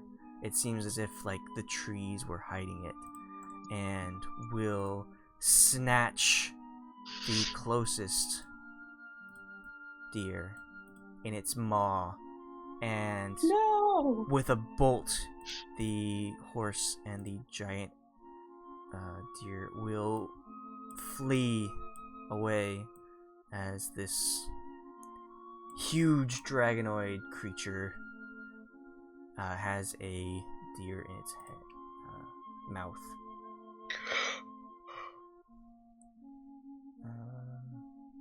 I found the dragon! I shout. I don't think that's a dragon.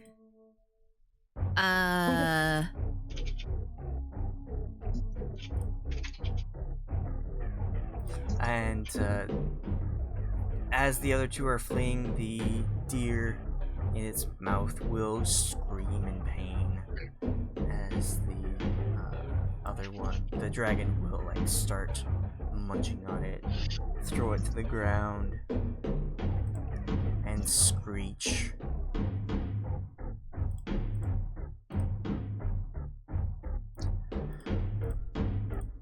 It's probably fine, right? No.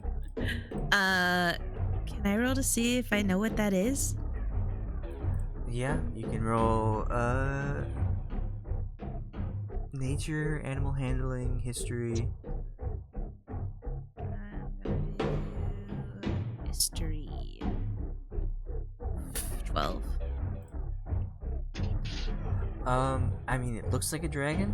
It's got wings, and 4 legs and a large tail, but you aren't sure what breed of dragon it is.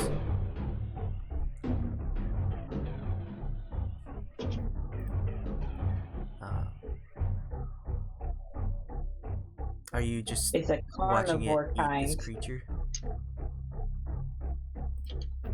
Do we step in?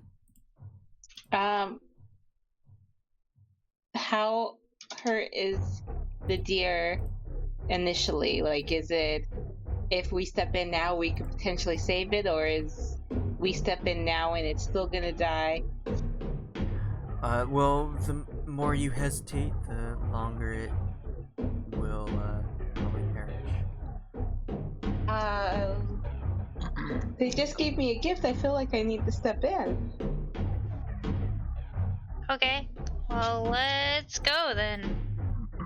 Okay, what can I Guryev do? starts humming the circle of life. Best leave the ecosystem alone. I mean, if I hadn't just gotten a nice gift from a unicorn, I would let it be, but they did just give me a gift, so I kind of feel... Let it go. Let it go. Pastoralized trace, moonbeam, flaming spear, what else did? Conjure minor element. Plant growth. Ooh, what about that? No, plant growth.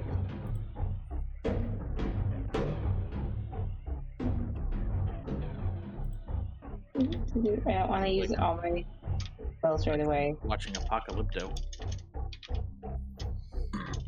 Do-do-do.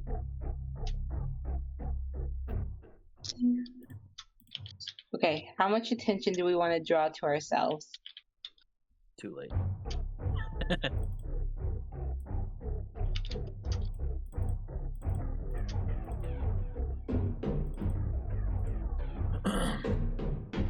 This spell channels ability into plants with 2 possible uses.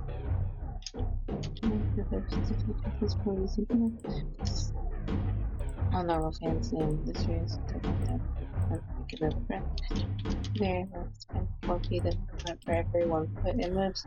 Well, as you are trying to come up with the best strategy, the creature, the large dragon that just appeared out of nowhere, will use its 4 legs, 4 arms, I guess, to grab the tail end of the deer and pull with its mouth still on the head end. Okay, I'm just kind of thinking I'm not going to be able to save it at this point.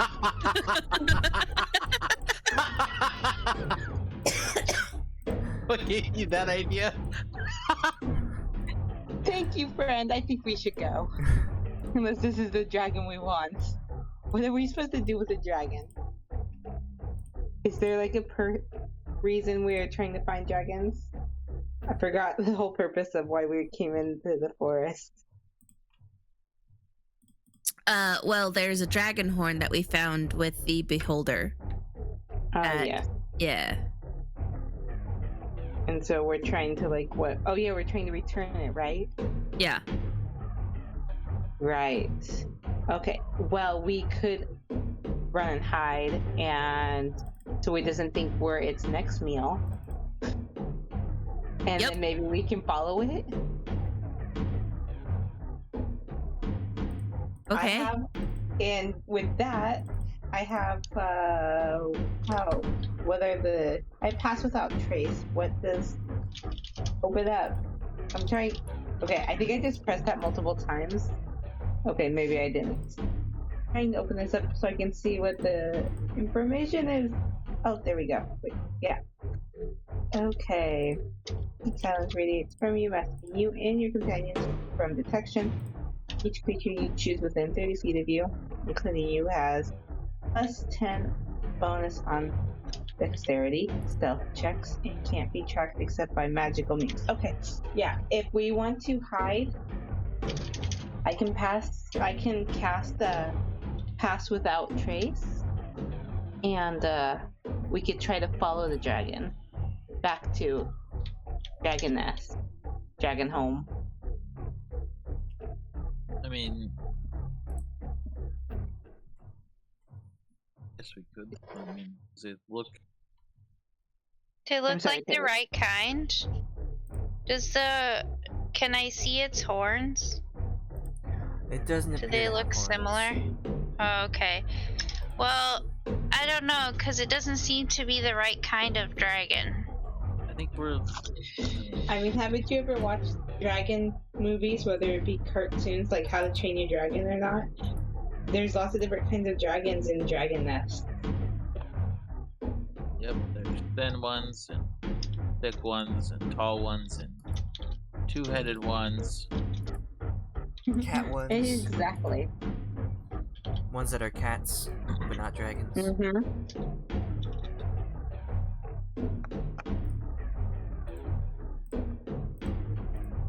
Okay, well, you kind of back up into the forest away from the river and watch this large, wide-eyed dragon devour a deer.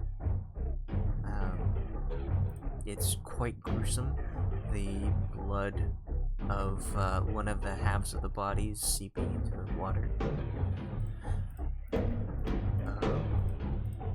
Would you like to do anything while you wait for it to finish its meal? Leave. Eat Oh, I a thought peanut you were butter gonna jelly follow. sandwich. Oh, we're gonna follow it? Well, that's No. what I had suggested. Are we not going to follow it then? No, it doesn't have horns. It's not the right kind of dragon that we would Okay. need to follow. It's not dragony enough.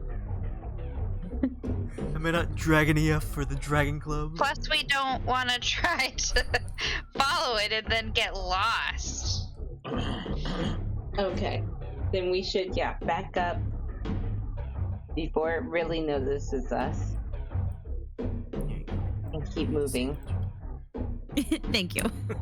I just pull out a sandwich from the bag while it's eating, and we're deciding what to do. It's like, well, I'll eat too.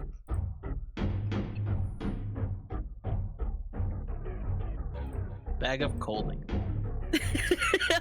Oh, that'd be a cool item. It's like a portable refrigerator that It's a doesn't require portable- power. Yeah, but it's a so it's like it prevents meat from spoiling too fast. And I'm pretty sure like bag of holding is essentially a void, so it's like stuff doesn't actually go bad in it. Right, but it doesn't chill anything. yeah, it's not like cold. It's not gonna keep your drinks cold. It's not like you can have a can of soda that's lukewarm and throw it in a bag of holding and it'll chill it for you. Could you have like a bag of holding that's instead like a portal that goes to somewhere? You can just like make it somewhere in the Arctic, and you just like somewhere out in the Arctic. There's just like some drinks just chilling on the ground, and you just reach your hand in and grab one. Maybe that's what a bag of colding does, and you have to roll a percentile, and if you get anything below 10%, then you have to roll to potentially pull out a polar bear or a penguin or Or a something. frozen hand that you put your hand in Yeah. there. It's like, ah, damn it, freezer burn. It's like, oh god, something's on the other side. I gotta wait a little bit till it passes. Oh, this feels furry. I don't want to deal with it. Oh no. Okay, so you leave the river side. Yeah. Shark feet. Ooh, ah. Okay. So do you go deeper in the forest? I mean, we wouldn't want to go too deep, right? You want to be able to hear the water, so we can keep like track of it as we follow it, because that's what we're sort of using. I don't remember. Were we explicitly told to follow the river? No, that's what Delta would like to do. No, that's just kind of because the river comes from the mountain. Okay.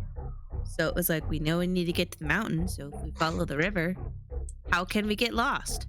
It's actually flowing upwards from a valley. It's like not. We get there and it's coming from a cave. No Yeah. spoilers.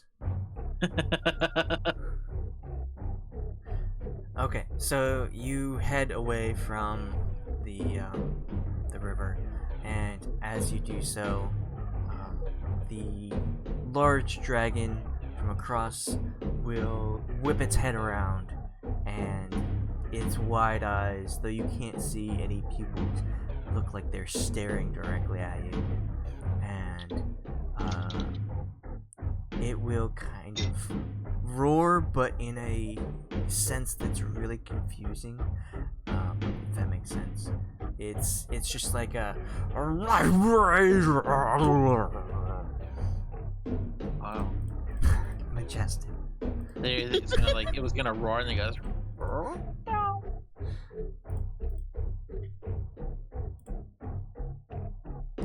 But you do leave the river and into the forest. Okay.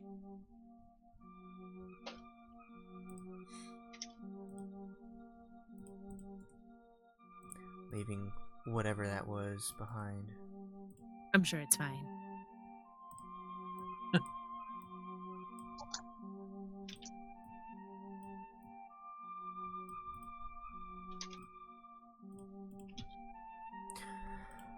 All right. So since you are moving away from the river, you have traveled for most of a day so far, and encountered these weird, odd creatures in the forest. What would you like to do? Take a break. Okay. You said most of the day. Is it starting to get dark? Yes and no. So actually, let's how about everyone thinks about what you want to do next, and we'll take a 15-minute break Okay. Sounds good. and discuss where to go next after you get back. Oh. Okay.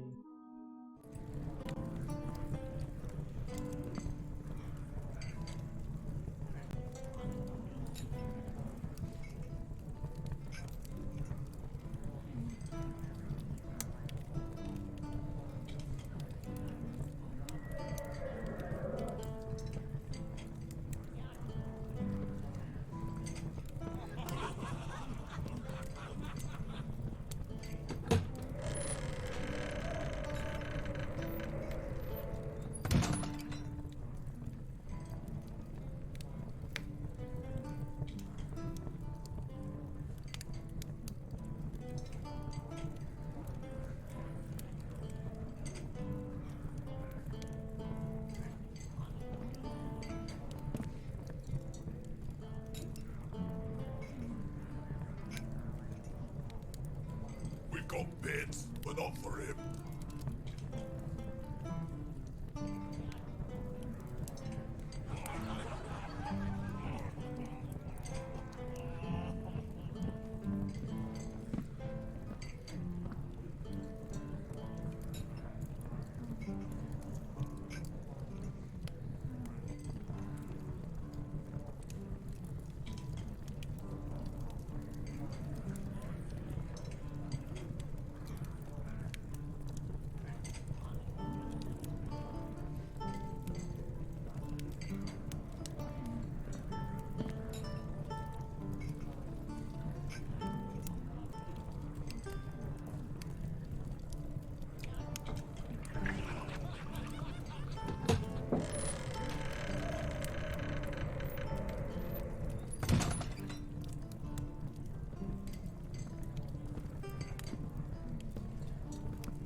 Oh, goody.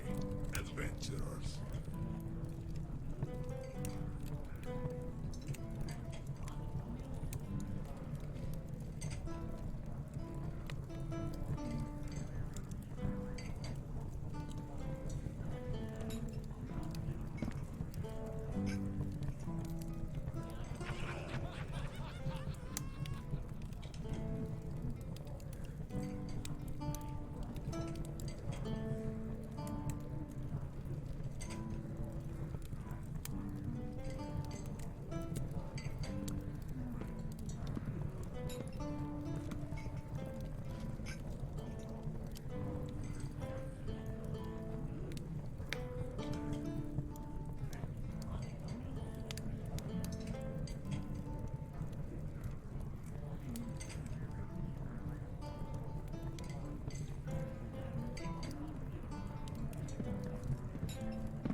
We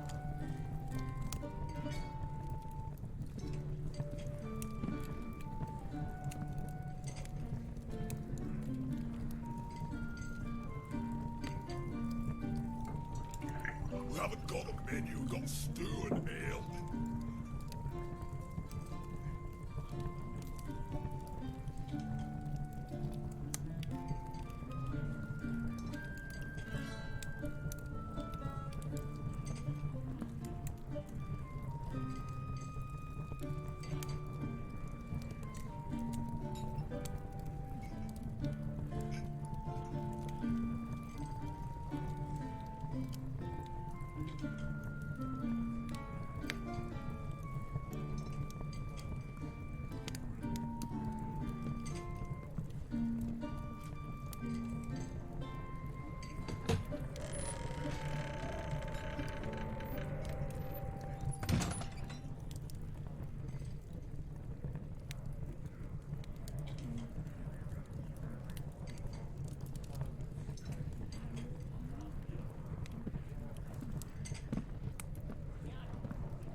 Hey, you!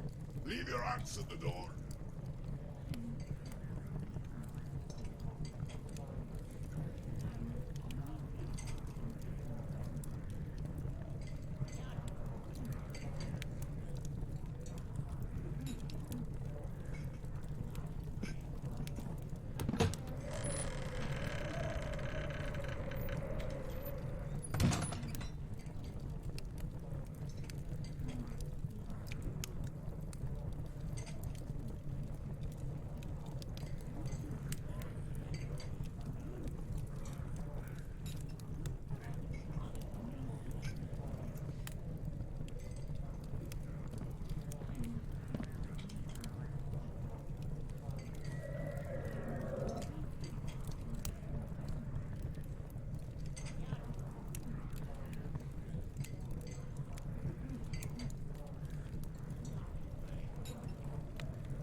got stew and ale.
We got beds, but not for him.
Oh, goody.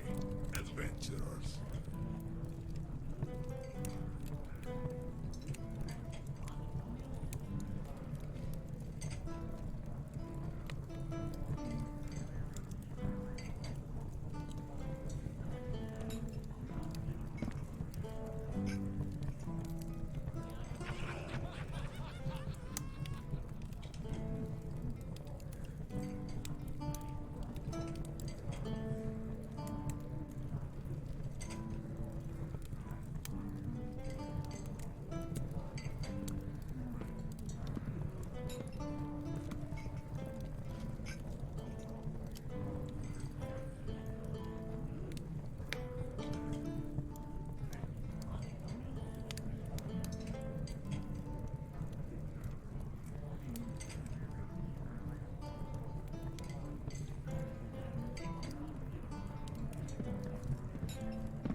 haven't got a menu, got stew and ale.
Hey, you! Leave your axe at the door.